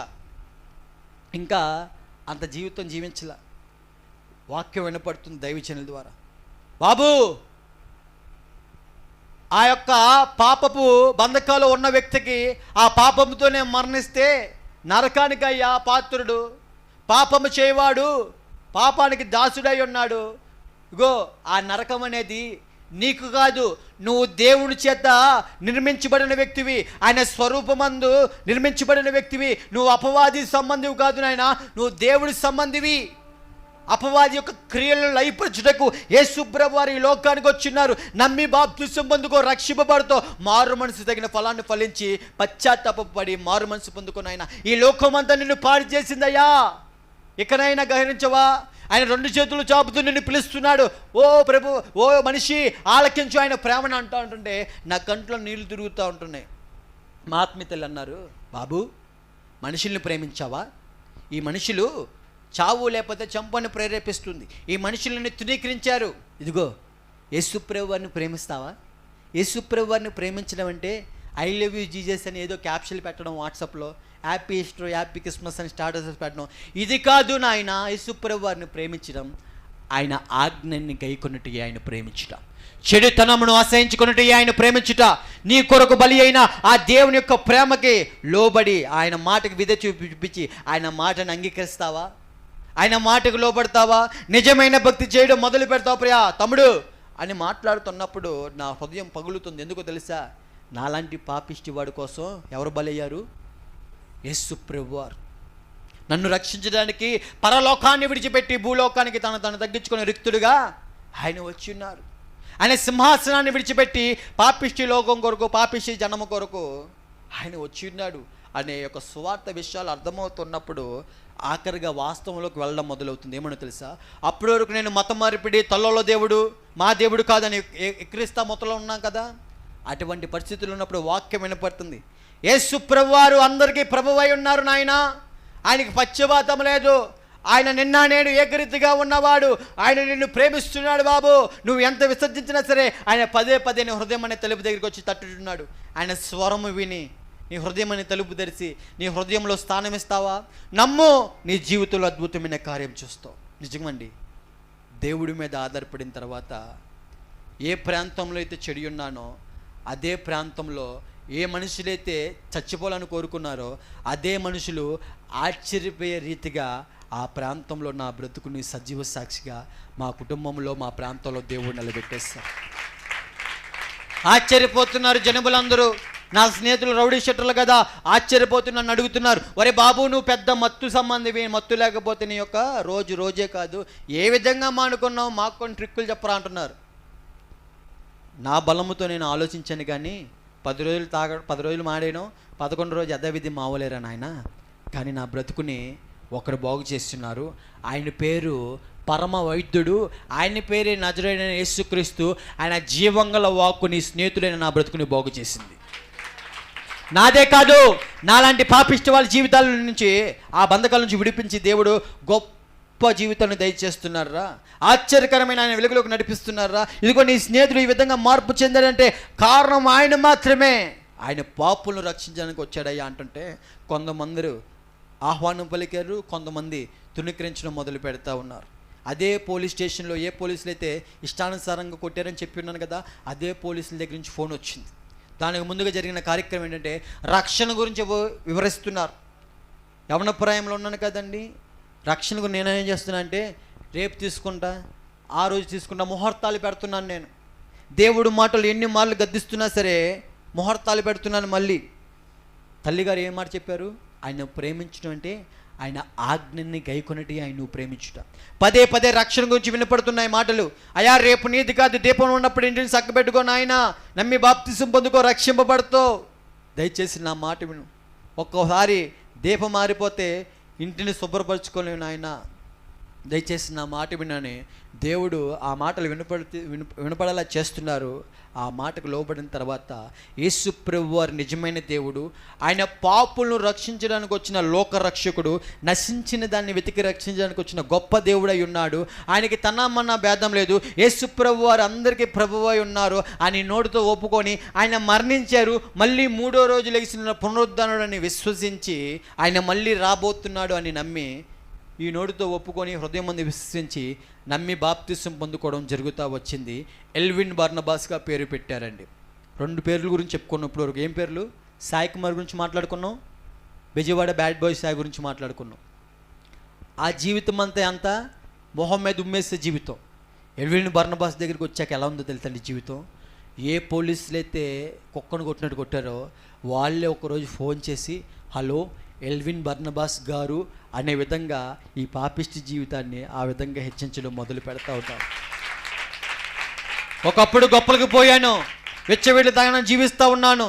పోలీస్ రాజ్యపేరీతిగా పేపర్లో ఏమేసారు చదవండి. మొదటగా మతోన్మాది మనిషిగా మారి, ఆ 2వ డాటు రెడ్డిది ఏదైతే ఉందో ఆపరేషన్ పరివర్తనతో సాధారణమైన జీవితంలోకి గంజాయి మత్తు, బ్లేడు బ్యాచ్లు, కత్తులతో గత జీవనం ఇవన్నీ వేస్తూ ఉన్నారు. 2వ పాయింట్ ఏంటో తెలుసా, ఆపరేషన్ పరివర్తనతో సాధారణ జీవితంలోకి. అంటే వారి యొక్క ఏమంటారు, వారి యొక్క ఇదిలో నా జీవితం వారే మార్చినట్టు అక్కడ పేపర్లో రాశారు. నాకు ఏడుపు వచ్చి, ఎందుకో తెలుసా, దేవుడికి రావాల్సిన మహిమ ఎవరు దొంగిలిస్తున్నారు, మనుషులు దొంగిలిస్తున్నారు. నాకు ఏడుపు వచ్చింది. అప్పుడు వెళ్ళాను, పోలీసు వారు అడుగుతున్నారు నీ జీవితం ఎలా మార్పు చెందింది, మేము ఆశ్చర్యపోతున్నాం అని అడుగుతుండగా నేను ఒకటే చెప్పాను సమాధానం, అయ్యా నా జీవితాన్ని బాగు చేసింది జీవంగల వాక్కు. ఈ వాక్కు మాత్రమే నా బ్రతుకుని బాగు చేసింది. పోలీసు వాళ్ళు కుక్కను కొట్టినట్టు కొట్టారు, శిక్షించారు కానీ హృదయాన్ని మార్చలేకపోయారు. తల్లిదండ్రులు కన్నారే కానీ వారు మమ్మల్ని బాగు చేయలేకపోయారు. డాక్టర్లు ఉన్నారు కానీ వారి వల్ల కుదరలేదు. ఈ లోకంలో రిహాబిలిటేషన్ సెంటర్లని డ్రగ్గిస్టులు ఉన్నాయి కానీ వాటి దగ్గర పరిగెట్టలేదు. డాక్టర్లు ఇచ్చే ట్యాబ్లెట్లను మార్చలేకపోయాయి, ప్రభుత్వాలు మార్చలేకపోయాయి, చట్టాలు మార్చలేకపోయాయి, రాజకీయ నాయకులు మార్చలేకపోయారు. కానీ ఏ మనిషి ఇంకో మనిషిని బాగు చేయలేడు. కానీ అయ్యా మనిషిని సృజించిన దేవాది దేవుడు, ఆ మనిషి ఏ విధంగా అయితే పాడైపోయి ఉన్నాడో సృజించిన దేవుడు మాత్రమే బాగు చేయగలడో. ఇదిగో ఈ పాపిష్టి జీవితాన్ని బాగు చేసింది ఇగో ఆ యొక్క సృష్టికర్త అయిన దేవాది దేవుడు అండి అంటా ఉన్నప్పుడు వాళ్ళు ఒక మాట మాట్లాడారండి. ఏమని తెలుసా, ఇంగ్లీష్లో అన్నారు, గాడ్ గ్రేస్. నీవేమై ఉన్నావో కేవలము దేవుని యొక్క కృపై ఉన్నది. నిజమే, వాస్తవానికి ఈ బ్రతుకు ఏమై ఉన్నదో ఇప్పుడు కేవలము ఆయన కృప ఉన్నది ప్రియ దేవుని జనాంగమా. నేను పోలీసు వారిని తప్పు పట్టట్లేదు, కానీ వారికి సలాం చేస్తా. కానీ పోలీసు వారు ఎవరండి? మనుషులు. ఏ మనిషి ఇంకో మనిషిని ఏం చేయలేడు? మార్చలేడు, బాగు చేయలేడు. మనిషిని సృజించిన పరమ వైద్యుడు మాత్రమే ఆ పాపిష్టి జీవితాన్ని క్షమించగలడు, విమోచించగలడు. ఆయన పరిశుద్ధమైన రక్తంతో కడిగి ముత్యంలో మార్చగలడు. హల్లెలూయా. ఈరోజు ఎందుకో తెలుసా ఈ మాటలన్నీ ప్రతిదీ నీ దగ్గర ఒప్పుకుంటున్నాడు? ఎందుకు ఒప్పిస్తున్నాడో తెలుసా దేవుడు మీ ముందు? నేను పెద్ద ఇదని చెప్పడానికైతే కానే కాదు, కానీ ఇటువంటి పాపిష్టి జీవితంలో ఉన్న జీవితాన్ని కడిగిన దేవుడు, బాగు చేసిన దేవుడు. ఆయన నీ జీవితాన్ని కూడా బాగు చేయడానికి సిద్ధంగా ఉన్నాడు. అయితే నీ హృదయం అనే తలుపు తెరిచి ఆహ్వానం పలుకుతావా? ఆయన ఆహ్వానిస్తున్నాడు. ఈ సాక్ష్యం ద్వారా దేవుడు నీతో మాట్లాడుతున్నాడు. ప్రియ మనిషి, ప్రియ యవనస్తుడా, ఆ యొక్క యవన ప్రాయంలో ఈ శరీరం అంతా పాడు చేసుకుంటా ఉన్నాను. దేవాది దేవుడు ఎంత శక్తిగల దేవుడో చెప్పనా? అక్టోబర్ 23వ తారీఖు 2021వ సంవత్సరంలో బాప్తిసం తీసుకున్నాను. బాగా గమనించండి ఆ డేటుని. ఎప్పుడు? అక్టోబర్ 23, 2021. దానికి ముందరంతా ఈ ట్యాబ్లెట్లు మింగిన శరీరమే, వారం వారం కోర్సులు వేసుకునే శరీరమే, శరీరం నడినెత్తున అరికాల వరకు స్కానింగ్ మీద స్కానింగ్ చేసిన బలహీన శరీరమే. కానీ అక్టోబర్ 23, 2021వ సంవత్సరం మొదలు పెడితే ఈరోజు మే 30వ తారీఖు 2025 ఈ క్షణం వరకు హాస్పిటల్ దగ్గరికి వెళ్ళి స్కానింగు, ఎక్స్రేలు ఏమీ తీపించుకోకుండా ఇంతసేపు మోకాల మీద సాక్ష్యం చెప్పేలా బలం దయచేస్తారు. హల్లెలూయా, హల్లెలూయా. ఆ బలము దయచేసిన దేవుడు గొప్ప దేవుడు. నేను బలహీనుడే సుమి, ఆయన అంటున్నాడు కదా, నీవు బలహీనుడివే కానీ నీలో ఉన్నవాడి, లోకంలో ఉన్నవాడి కంటే గొప్పవాడై ఉన్నాడు. హల్లెలూయా. మీరు ఇక్కడ నన్ను చూడమాకని దయచేసి, ఈయన ఇంతసేపు మోకాలు వేశారని నన్ను కాదు చూడవలసింది, ఈ బలహీనుడికి బలం ఇచ్చిన దేవుని మాత్రమే చూడాలి మీరు. హల్లెలూయా, హల్లెలూయా. ప్రియ మనిషి, ఇదిగో నీ ముందుకు ఈ బలహీనుడిని తీసుకొచ్చి ఆయన బలముతో నింపి నీ ముందు నిరూపిస్తున్నాడు ఆయన శక్తి గల దేవుడని. ఆయన శక్తిని ఆశ్రయిస్తావా? నీలో ఉన్నవాడు, ఈ లోకంలో ఉన్నవాడి కంటే గొప్పవాడని దేవుడు మాట్లాడుతున్నాడు. ఆయన నీలోకి ఆహ్వానం పలుకుతావా? ప్రియ తమ్ముడు, ప్రియ చెల్లి, వేటితో ప్రేమ కోసం ప్రాకులాడుతూ పగిరెట్టావు కదా. ఈ లోక ప్రేమ చావు లేకపోతే చంపు ఉంటుంది కదా. దేవుని ప్రేమ అర్థమవుతుందా? ఒకటి తక్కువ 40 కొరడ దెబ్బలు నీ కొరకే. దేవుడు ప్రేమ అర్థమవుతుందా? ఉదయం 9 గంటలకు సిలువ వేయించుకొని మధ్యాహ్నం 3 వరకు సిలువ మీద వేలాడుతుంది నీ నా కొరకే. ప్రియ మనిషి, ఆయన ప్రేమను గమనించు. ఈ లోకంతో ఎంతగానో సావాసం చేశాను, మత్తు పదార్థాలతో, వ్యభిచార బంధకాలతో, అన్నిటితో సావాసం చేశాను, కానీ అవి నన్ను నాశనకరమైన మార్గానికి నడిపించే. శరీరాశ, నేత్రాశ, జీవపడమము వీటితో సావాసం చేశాను, అవన్నీ నన్ను నాశనకరమైన మార్గానికి నడిపిస్తూ ఉన్నాయి. ఆయనతో సావాసం చేశాక ఆయన జీవంగల వాక్కులో, ఆయన యొక్క సన్నిధిలో సంపూర్ణమైన ఆనందాన్ని రుచి చూసేలాగా దేవుడు తెలియజేస్తూ వచ్చారు, బాగు చేస్తూ వచ్చారు. హల్లెలూయా. నిజమండి, ఈ హృదయములో నెమ్మది నేను అనుభవిస్తున్నాను. ఆ విశ్రాంతి, ఆ సమాధానం, నిజమైన సమాధానం ప్రతి ఒక్క మనిషి అనుభవించాలనేది దేవుడి యొక్క ఆలోచన. అందరూ నశించిపోవడానికి ఇష్టం లేదండి. ప్రతి ఒక్కరూ మారు మనసు పొందుకొని ఆయన ఇచ్చే నిజమైన నెమ్మది, సమాధానం రుచి చూడాలనేది దేవుడి యొక్క ఆలోచన. అది విడిచిపెట్టేసి ఒకప్పుడు నేను ఈ లోకం ఎప్పటి ప్రాకులాడుతూ ఉన్నాను. దేవుడు అవకాశం ఇస్తున్నాడు. బాల్య దినంలో అవకాశం ఇచ్చారు, ఇవ్వలేదా? పాడు తెప్పవుతుండగా ఎవరు పంపించారు? క్రైస్తవులు పంపించారు. వాళ్ళు నడవలసిన త్రోవలు నేర్పించుటకు క్రైస్తవులు పంపిస్తే తునీకరించాను.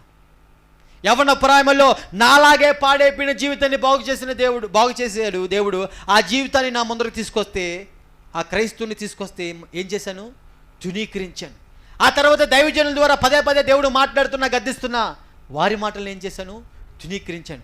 ఆఖరుగా మరణ పడకలో ఉన్న సమయంలో ఒక క్రైస్తవురాలి ద్వారా దేవుడు అవకాశం ఇచ్చున్నారు. ఒకవేళ అవకాశాన్ని సద్వినియోగం చేసుకోపోయి ఉంటే ఈరోజు నేను నీ ముందర ఉండేవాడినే కాదు. నేను కాకపోతే నా ద్వారా మరొకరితో ఏం చేసుకుంటారు? దేవుడు ఆయన నామాన్ని మహిమపరుచుకుంటారు. మరి ఆ అవకాశం దేవుడు నీకు ఇస్తున్నాడు. ప్రియ మనిషి, ఆలకించు. రేపు మనది కాదు. ఎంతోమంది యవనస్తుల్ని అపవాది తమ్ముడు గర్జించే సింహం వాళ్ళే దొరికినట్టు మింగేస్తున్నాడు. మన స్నేహితులు లేరా మరణించిన వాళ్ళు? బోల్డ్ మంది ఉన్నారు నా స్నేహితులు. నా కల్లారా చూసాను నేను. ఆ రోజు 21వ సంవత్సరం నుంచి 2025 సంవత్సరం వరకు నేను చూస్తే వేలల్లో ఉన్నారు నా స్నేహితులు మరణించిన వారు. నాతో పాటు కత్తి పట్టుకున్న వాళ్ళు కత్తికే మరణించారు, కత్తి పట్టుకుని ఆ కత్తికే బలి అయిపోతూ ఉన్నారు ఎంతోమంది. తమ్ముడు, ఈరోజు నువ్వు ఉన్నావంటే దేవుని యొక్క కృప. ఓ మనిషి, ఆ కృప ఎందుకు తెలుసా? ఇకనైనా బ్రతుకు మార్చుకుంటామేమోనని దేవుడిస్తున్న అవకాశం. అక్కడ తండ్రి దగ్గర కుడిపాసం దగ్గర, అయ్యా ఒక్క అవకాశం దయచే ప్రభు, ఈ సంవత్సరం మారిపోతాడు మావాడు అని విజ్ఞాపన చేస్తున్నాడు అక్కడ తండ్రి. ఒక్కసారి ఆలోచించి ఆ కృప ఎందుకో తెలుసా? ఇకనైనా మనం బతుకు మార్చుకుంటామేనని. ఆ కృప ఎందుకో తెలుసా? మనం ఇంకా సజీవ లెక్కలో ఉన్నది. ఇంకా ఆయన కొరకు చేయవలసిన పని ఇంకా మిగిలింది కాబట్టి ఆయన కొరకు మనం ఇంకా బతుకున్నాం. హల్లెలూయా. ఈ పనికిరాని జీవితాన్ని ఈరోజు నీ ముందుకు తీసుకొచ్చాడు తమ్ముడు. మళ్ళీ చెప్తున్నా, ఎందుకో తెలుసా? ఆయన నీ జీవితాన్ని కూడా కట్టడానికి. ఒకప్పుడు ఇదే వీళ్ళనే దైవజనుల్ని ఏమన్నానండి, అమ్మ నా బూతులు తిట్టానా, ఇష్టానుసారంగా తిట్టానా? కానీ ఈసారి పరిశుద్ధులతో సహవాసం చేశాక, దైవజనులకు సహకారం ఉంటున్నప్పుడు వారు కాచే ప్రార్థన ఆ యొక్క కన్నీళ్ళు, చేసే ప్రార్థన ఈ కళ్ళతో చూస్తున్నప్పుడు ప్రయాసపడే వాళ్ళ యొక్క ప్రయాస ఏంటో అర్థమవుతోంది. వాళ్ళ ప్రయాస నీకు వివరించిన ఒక 5 నిమిషాలు అయిపోయింది సమయం. చెప్పనా? 5 నిమిషాలు చెప్తాను. యోర్దన్ నది తెలుసా మీ అందరికీ? యెహోషువ నడిపిస్తాడు. యెహోషువ నాయకుడై యోర్దన్ నదిని దాటిస్తూ ఉంటారు. అయితే మొదటగా ఎవరు అడుగులు పెట్టగానే ప్రవాహం ఆగుతుంది? యాజకులు, మందసం మోస్తున్న యాజకులు వాళ్ళ యొక్క పాదాలు పెట్టగానే ప్రవాహం ఏమైందండి? ఆగిపోయింది. ఆగిపోయిన తర్వాత ఏం జరుగుతుంది? ఇశ్రాయేలు ప్రజలందరూ ఏమవుతున్నారు? దాటుతున్నారు. గమనించండి బాగా. ఆ యొక్క అడుగులు పెట్టింది మన భాషలో చెప్పండి ఎవరు? పాస్టర్ గారు. దైవజనులు ఏం పట్టుకొని? మందసం పట్టుకొని. మందసం మోస్తున్నప్పుడు బాగానే ఉండేది. ఒకసారి బైబిల్ తెచ్చుకున్నారు మీరు అందరూ? ఒకసారి ఇలా పైకెత్తి హల్లెలూయా చెప్పండి. హల్లెలూయా. కొన్ని చేతులు ఒక్క 10 సెకండ్లు కూడా లేక ఇలా దింపేస్తున్నాం మనం, అవునా? ముందు బాగానే ఉంది బైబిల్ పట్టుకున్నప్పుడు నాకు. కానీ కాసేపటికి 1 నిమిషానికి దిగిసిపోతుంది. నొప్పి వస్తుంది. ఈ నొప్పి గురించి చెప్తున్నాను మీకు, పెయిన్ గురించి మీకు అర్థమయ్యే రీతిగా ఎక్స్ప్లెయిన్ చేస్తున్నాను. మందసం కూడా మొదటగా బాగానే ఉంది సుమి, మందసం బాగానే ఉంది మొదటగా, బరువుగా లేదు. కానీ లక్షల మంది దాటాలి. ఇక్కడున్న బ్యాచ్ అంతా ఇప్పుడున్న మనము కూడుకున్నాం కదా దేవుని సన్నిధిలో, మీరందరూ ఒక 5 సెకండ్లో ఖాళీ చేసిందంటే చేయగలరా? సమయం పట్టిద్ది కదా, 10 నిమిషాలైనా పట్టిద్ది, లేకపోతే 5 నిమిషాలైనా పట్టిద్ది మనం అందరం బయటికి పోవాలంటే, అవును కదండి? లక్షల మంది దాటాలి. మరి అక్కడ లక్షల మంది యోర్దాను నది దాటాలి. ఆ లక్షల మంది దాటే వరకు ఏం చేస్తున్నాడు దైవజనుడు? మందసము మోస్తూనున్నాడు. లక్షల మంది దాటాలి. కాళ్ళు వణుకుతున్నాయి. ఎందుకు? బరువెక్కుతుంది మనసు. సంఘమనే మందసము బరువెక్కుతుంది. సంఘ బాధ్యత అనే యొక్క మందసము బరువెక్కడం మొదలుపోతుంది. కాళ్ళు కదులుతున్నాయి. ఇలాగా మనము దాటుతున్నాం. ఏమి దాటుతున్నాం? ప్రవాహం దాటుతున్నాం. ఆ ప్రవాహం అనే లోకంలో కొట్టుకుపోకుండా మనం దాటుతున్నాం. ఎవరి వల్ల అండి? దైవజనులు మోస్తున్నా చూడండి మందసము. ఆ మందసం బట్టి లక్షల మంది దాటాలే. మనం వచ్చాము, ఏదైనా పెడితే పక్కెళ్ళిపోయి తినేస్తాము అంటే, ఏమంటున్నానంటే, వాళ్ళు దాటిన వాళ్ళు ఆకలితో ఉంటారు కాబట్టి పక్కకెళ్ళి ఏదో ఒకటి వండుకొని తినేస్తున్నారు ఇశ్రాయేలు ప్రజలు. కానీ ఏమి తినకుండా కడుపు మార్చుకుంటుంది ఎవరెక్కడ? మందసం మోస్తున్న దైవజనులండి. ఆ యొక్క వర్తమానం ద్వారా దైవజనుల విలువేంటో నాకు అర్థమైంది. వారు ఎంత త్యాగం చేస్తున్నారో, వారు ఎంత కన్నీరు కారుస్తున్నారో, వారు ఎంత బరువు మోస్తున్నారో వాళ్ళ విలువేంటో అర్థమైంది. అయితే మా దైవజనుడికి, మా ఆత్మీయ తండ్రికి నేను ఒక బహుమానం ఇచ్చా. ఇక్కడ యవనస్తుడా, నీవు రగిలింపబడాలనే ఈ మాట నువ్వు ఇస్తావా బహుమానం? అయితే నువ్వు అనుకున్నట్టు ఏదో డబ్బో కాదు, లేకపోతే ఒక డ్రెస్సో కాదు. నేను ఇచ్చిన బహుమానము ఒక దగ్గర ప్రేరేపింపబడ్డా. ఏంటి ఆ యొక్క బహుమానం అంటే, ఏసన్న గారు తెలుసా మీ అందరికీ? వస్తున్న మినిస్ట్రీస్ ఏసన్న గారు తెలుసండి. ఏసన్న గారికి వారి గురువు గారు ఇచ్చిన బహుమానం. ఏంటయ్యా గురువు గారు ఇచ్చిందంటే, దేవుని సన్నిధిలో ఎక్కువసేపు మోకాళ్ళ మీద గడిపిన తర్వాత ఆ మోకాళ్ళ దగ్గర చర్మము పొట్టులాగా రాళ్ళలో మొదలవుతూ ఉంది.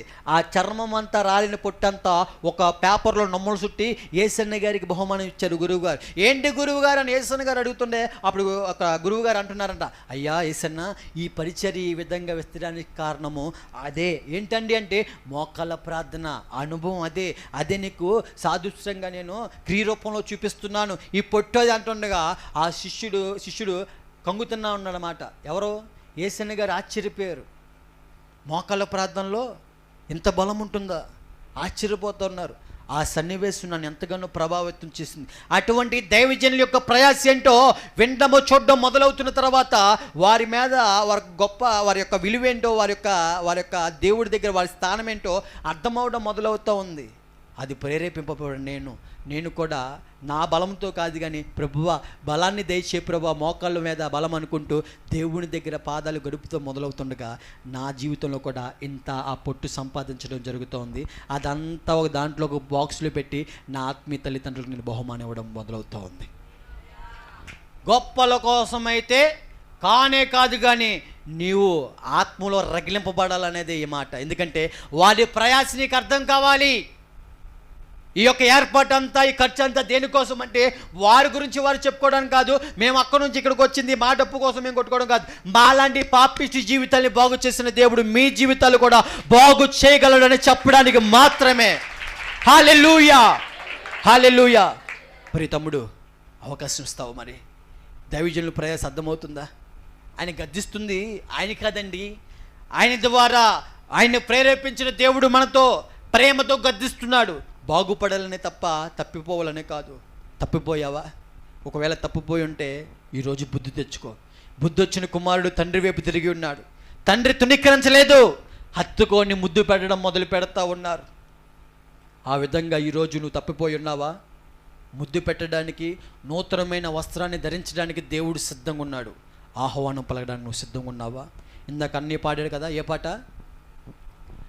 మారా అనుభవం మధురముగా ఏదైనా చేయగలడైనా, మోడు బారిన జీవితాలను చిగురింపచేయగలవు నీవు. ఆయనకి సమస్తము సాధ్యమే నమ్ముట నీ వలనైతే, నమ్మువానికి సమస్తము సాధ్యమైనది. ప్రియ దేవుని జనాంగమా ఆలకించు. ఈరోజు ఈ సాక్ష్యం నీ కొరకే. నేను చెప్పిన అతిక్రమంలో పరిశుద్ధాత్మ దేవుడు ఏదైతే ఇక్కడ ఒప్పిస్తూ ఉన్నాడో, ఏ అతిక్రమంలో బంధింపబడిపోయి ఉన్నావు. మనం దైవజనుల దగ్గర నటించొచ్చేమో కానీ ఆయన దగ్గర నటించలేము. ఒకరోజు అడుగుతున్నాడు ఆయన, తీర్పు దగ్గర అడుగుతాడు, ఏంటి అని లిస్ట్ ఓపెన్ చేస్తే ఆయన నామని మహిమార్థంగా జీవించే బతుకుండాలే తప్ప తలదించుకునేలాగా మన జీవితం ఉండకూడదు. సుమి, బతుకు దీపం ఉన్నప్పుడే ఇంటిని చక్క పెట్టుకుందాం. ఆ పాట పాడుకుందాం. ఉన్నారు అన్నయ్యలు? మ్యూజిక్ అన్నయ్య, ఆ పాట కాదు కానీ నన్ను ఎంతగానో ఆకర్షించిన పాట పాడతాను. పాడమంటారా? టైం అయిపోతుందా? ఆకలేస్తుందా? ప్రేమ నాకిలా చూపగలరు నా దేవా, నా దేవా, నా దేవా, నా దేవా, నిన్ను విడచి మరచి, నిన్ను విడచి నీ ప్రేమ మరచి నేనెటు పోగలను దేవా, ఎవరు నీ ప్రేమ నాకిలా చూపగలరు, ఎవరు నీ ప్రేమ నాకిలా చూపగలరు.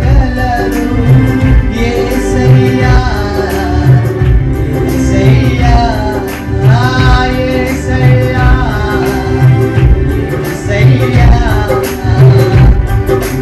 విడచి దారి తొలగిపోయాము కదా, ఆయన మార్గాన్ని విడిచిపెట్టి ఉన్నాము కదా. ఇదిగో దారి తొలగిపోయిన జీవితాన్ని ఆయన నామములో నిలబెట్టుటకు దేవుడు సిద్ధంగా ఉన్న సమయం ఇది. ఆహ్వానం పలుకుతావు, హృదయపూర్వక దయాన్ని నాకు కావాలి నాయన అని ఆహ్వానం పలుకుతావా? అందరికీ నిలబడి సమయంలో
పాపిష్టి జీవితాన్ని మారాలంటి చేదైన అనుభవాన్ని మధురముగా మార్చి సజీవ సాక్షిగా నీ ముందు నిలబెట్టాడు దేవుడు.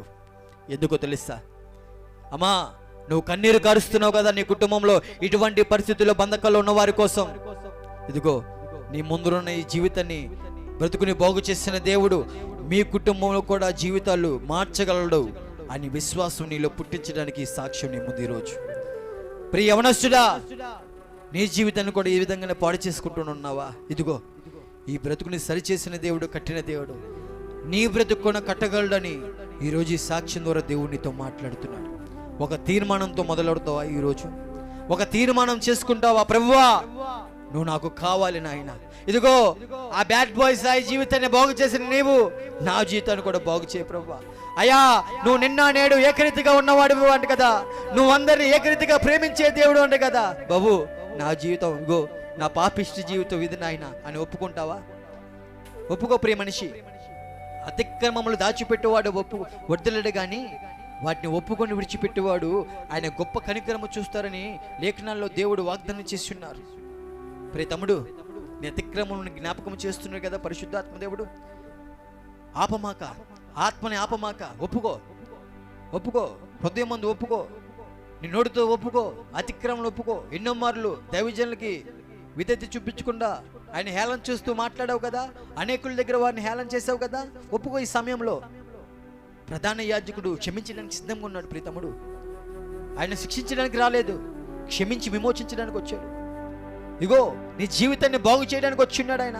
ఆ సజీవుడైన దేవుడు ఇగో మన మధ్యలో సంచారం చేస్తూ నువ్వు ఏదైతే ఒప్పుకుంటావో దానికి కనికరం చూపించడానికి ఆయన సిద్ధంగా ఉన్నాడు, క్షమించడానికి సిద్ధంగా ఉన్నాడు. ప్రియ మనిషి, ఇదిగో ఈ లోకంలో ఎంతగానో ఏదో ఉందని ఈ లోకం అనే పాపముతో సావాసం చేసి ఉన్నాను. వాస్తవానికి నన్ను నాశనానికి నడిపించే తమ్ముడా, అటువంటి సావాసాల్లో నువ్వు బందీ అయిపోయి ఉన్నావా? వ్యసనాల్లో బందీ అయిపోయి ఉన్నావా? ఆ పాప బంధకం నుంచి విడిపించడానికి దేవుడు సిద్ధంగా ఉన్నాడు ఈ సమయంలో. ఒప్పుకో. నిజమే ప్రభువా, నేను ఒక త్రాగుబోతుని, మనంగా మానలేము, ఆ వ్యసనాల నుంచి మనంగా మానలేము. ఇంకో మనల్ని బాగు చేయవాడు ఒకడు ఉన్నాడు, ఆయన పేరే నజరేయుడైన యేసుక్రీస్తు.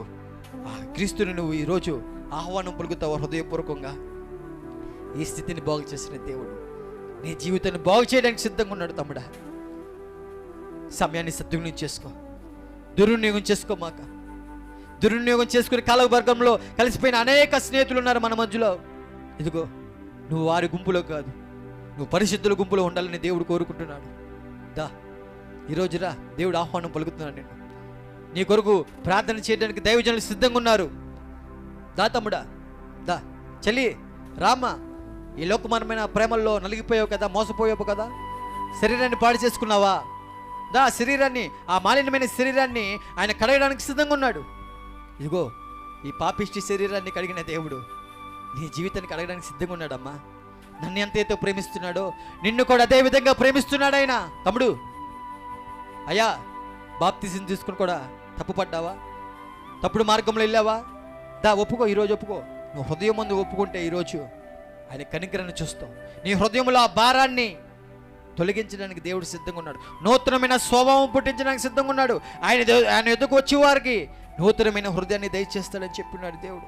ఆయన ఎదుగు వచ్చే వారికి నూతనమైన మనసు ఆయన కొద్దిగా వచ్చేవారికి ఆయన ఆజ్ఞలు గైకునే ఆ ఆత్మని మన మధ్యలో మనలో పెడతానని చెప్పినాడు దేవాది దేవుడు. ఇదిగో దా ఒప్పుకో, ఆయన ఎద్దుకు రావడానికి నువ్వు సిద్ధంగా ఉన్నావా? ఆయన తట్టు నువ్వు తిరిగితే ఆయన నీ తట్టు తిరిగి నీ జీవితంలో నీ యొక్క పరిస్థితుల్లో ఆయన జోక్యం చేసుకోవడానికి సిద్ధంగా ఉన్నాడు. ఇదిగో ఒకప్పుడు కుటుంబానికి భారమైన బతుకున్నది, కుటుంబానికి కన్నీళ్లు మిగిల్చిన బతుకున్నది. ఈరోజు ఆ కుటుంబం ఎంతగానో దేవుని కృప బట్టి ఆనందంతో ఉన్నారు. ప్రియ తమ్ముడు, అమ్మా, మీ కుటుంబం బాగులేదా? దేవుడు అంటున్నాడు, విశ్వసించండి, నీవును నీ ఇంటి వారు రక్షణ పొందుదురని. ఇదిగో మా కుటుంబం అంతా రక్షణ పొందుకొని ఈరోజు దేవుని సన్నిధిలో గడుపుతున్నాం. విశ్వాసం ఉంచు తల్లి. మనుషుల మాటలు చుట్టూరు జరుగుతున్న ఆ యొక్క పరిస్థితులు చూడమాక మనుషుల్ని బాగు చేసే దేవుడి వైపు నీ కళ్ళు చూపి విశ్వాసంలో బలంగా నా దేవుడు గొప్ప దేవుడు, ఎటువంటి పాపిష్టి జీవితాన్ని మార్చగలనే విశ్వాసంతో ప్రార్థనలో బలంగా ముందుకు సాగు తల్లి. ఇదిగో నా అమ్మమ్మ గారు చేసిన ప్రార్థన వృధాగా పోలేదు, ప్రతిఫలం దేవుడు ఇచ్చాడు. ఆ అమ్మమ్మ ప్రార్థన ఆలకించిన దేవుడు ఈరోజు నీ ప్రార్థన కూడా ఆలకించడానికి సిద్ధంగా ఉన్న ఏక దేవుడై ఉన్నాడు ఆయన. ఇదిగో సమస్యలు పోమాక, అలసిపోమాక ప్రియ మనిషి, అలసిపోమాక, అలసిపోమాక, బలం తెచ్చుకో. ఇగో ఈ బలహీనుడిని నీ ముందు నిలబెట్టాడు. ఈరోజు ఇంతసేపు మోకాళ్ళ మీద బలము ఆ దేవుడు దయచేసి ఉన్నారు. మనిషి బలము కాదు ఇది, ఆయన ఆత్మ ద్వారా జరుగుతున్న కార్యం ఇది. ఆయన ఆత్మను కోరుకుంటావా? ప్రభువా మీ అభిషేకం కావాలయ్యా, నూతనమైన బలాన్ని దయచే ప్రభువా అని అడుగుతావా? నీకు నోటితో స్తుతించావు కదా, నోటితో ఆరాధించావు కదా, ప్రభువా నిన్ను హృదయపూర్వకంగా ఆరాధిస్తాను ఆయన అని కన్నీటితో ఒప్పుకుంటావు. ఈరోజు ఈ పాపిష్టి జీవితాన్ని బాగు చేసిన దేవుడు నీ కుటుంబాన్ని, నీ జీవితాన్ని కట్టడానికి సిద్ధంగా ఉన్నాడు. ఆహ్వానం పలుకు. ఈ సమయంలో దైవజనులు మనల్ని ముందుకు నడిపిస్తారు. ప్రార్థన చేసుకుందాం. దయచేసి కుడి చేయి పైకెత్తిన దేవుడు సూటిగా మాట్లాడాడు. దయచేసి హృదయాన్ని తెరవండి ఒకసారి. సిలువలో మన కోసం ఆ గొప్ప ప్రాణత్యాగం చేసిన గొప్ప దేవుని సన్నిధి నిన్ను పిలుస్తుంది. నువ్వు చెడిపోవటం ఆయనకి ఇష్టం లేదు, నువ్వు పాడవటం ఆయనకి ఇష్టం లేదు, నీ జీవితాన్ని నాశనం చేసుకోవడం ఆయనకి ఇష్టం లేదు, నువ్వు నరకానికి మరణానికి దగ్గర అవడానికి ఇష్టం లేదు. ఆయన నిన్ను ప్రేమిస్తున్నాడు, ఆయన నిన్ను ప్రేమిస్తున్నాడు. ఎవ్వరు నీ దగ్గరకు రాకపోయినా ఆయన వచ్చి నిన్ను ప్రేమిస్తున్నాడు, నిన్నే ప్రేమిస్తున్నాడు.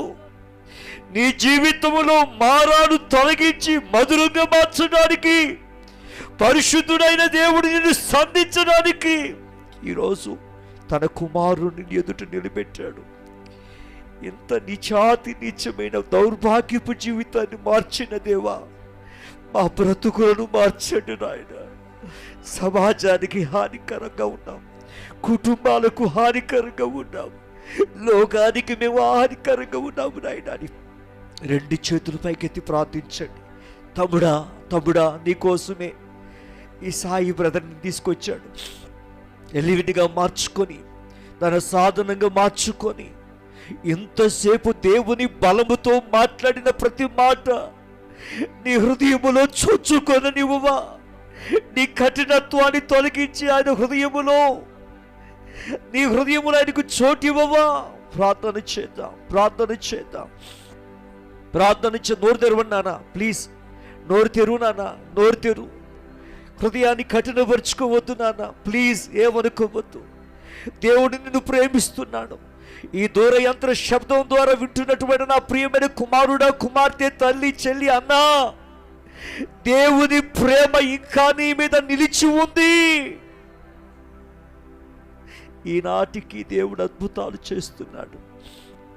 ప్రార్థన చేసుకుందాం. మహాపరిశుద్ధుడైన తండ్రి, గొప్ప దేవానికి వందనాలు, నమ్మదగిన దేవానికి స్తోత్రాలు.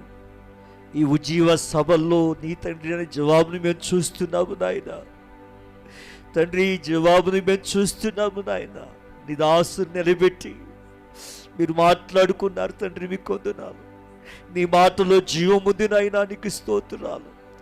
ఏ భారముతో ఈ ఉజ్జీవ సభలు ఏర్పాటు చేశామో సమస్త వెరిగిన దేవుడువు నాయన.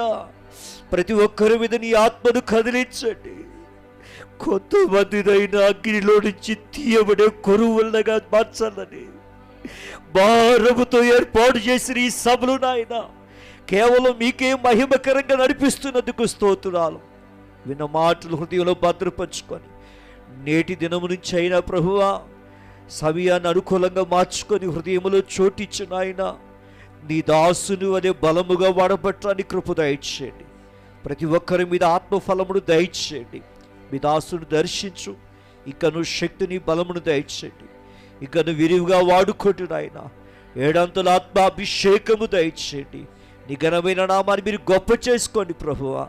ఎక్కడ అవమానపరచబడ్డాడో, ఎక్కడ తృణీకరించబడ్డాడో అక్కడ తన తలను పైకెత్తి ప్రభువా అనేకులకు వెలిగివ్వడానికి బలమైన సాధనంగా మార్చమని, కూడి వచ్చిన వారందరిని దర్శించమని, జరుగుతున్న సభలు మీ సన్ని తోడు గురించి మహిమ తెచ్చుకోమని, ఆర్కెస్ట్రా బృందాన్ని బట్టి నాయన, సువార్త గాయకులను బట్టి నాయన, సిస్టమ్ ఏర్పాటు చేసిన బిడ్డలను బట్టి, రూఫస్సును బట్టి నా బృందాన్ని బట్టి స్తుతిస్తున్నా. ప్రతి ఒక్కరి మీద నీ ఆత్మను కుమ్మరించి మీ నామానికి మహిమకరంగా దీవించమని, దీవెనకరంగా మార్చమని యేసు నామమున ప్రార్థిస్తున్నాను తండ్రి. కూర్చుందాం.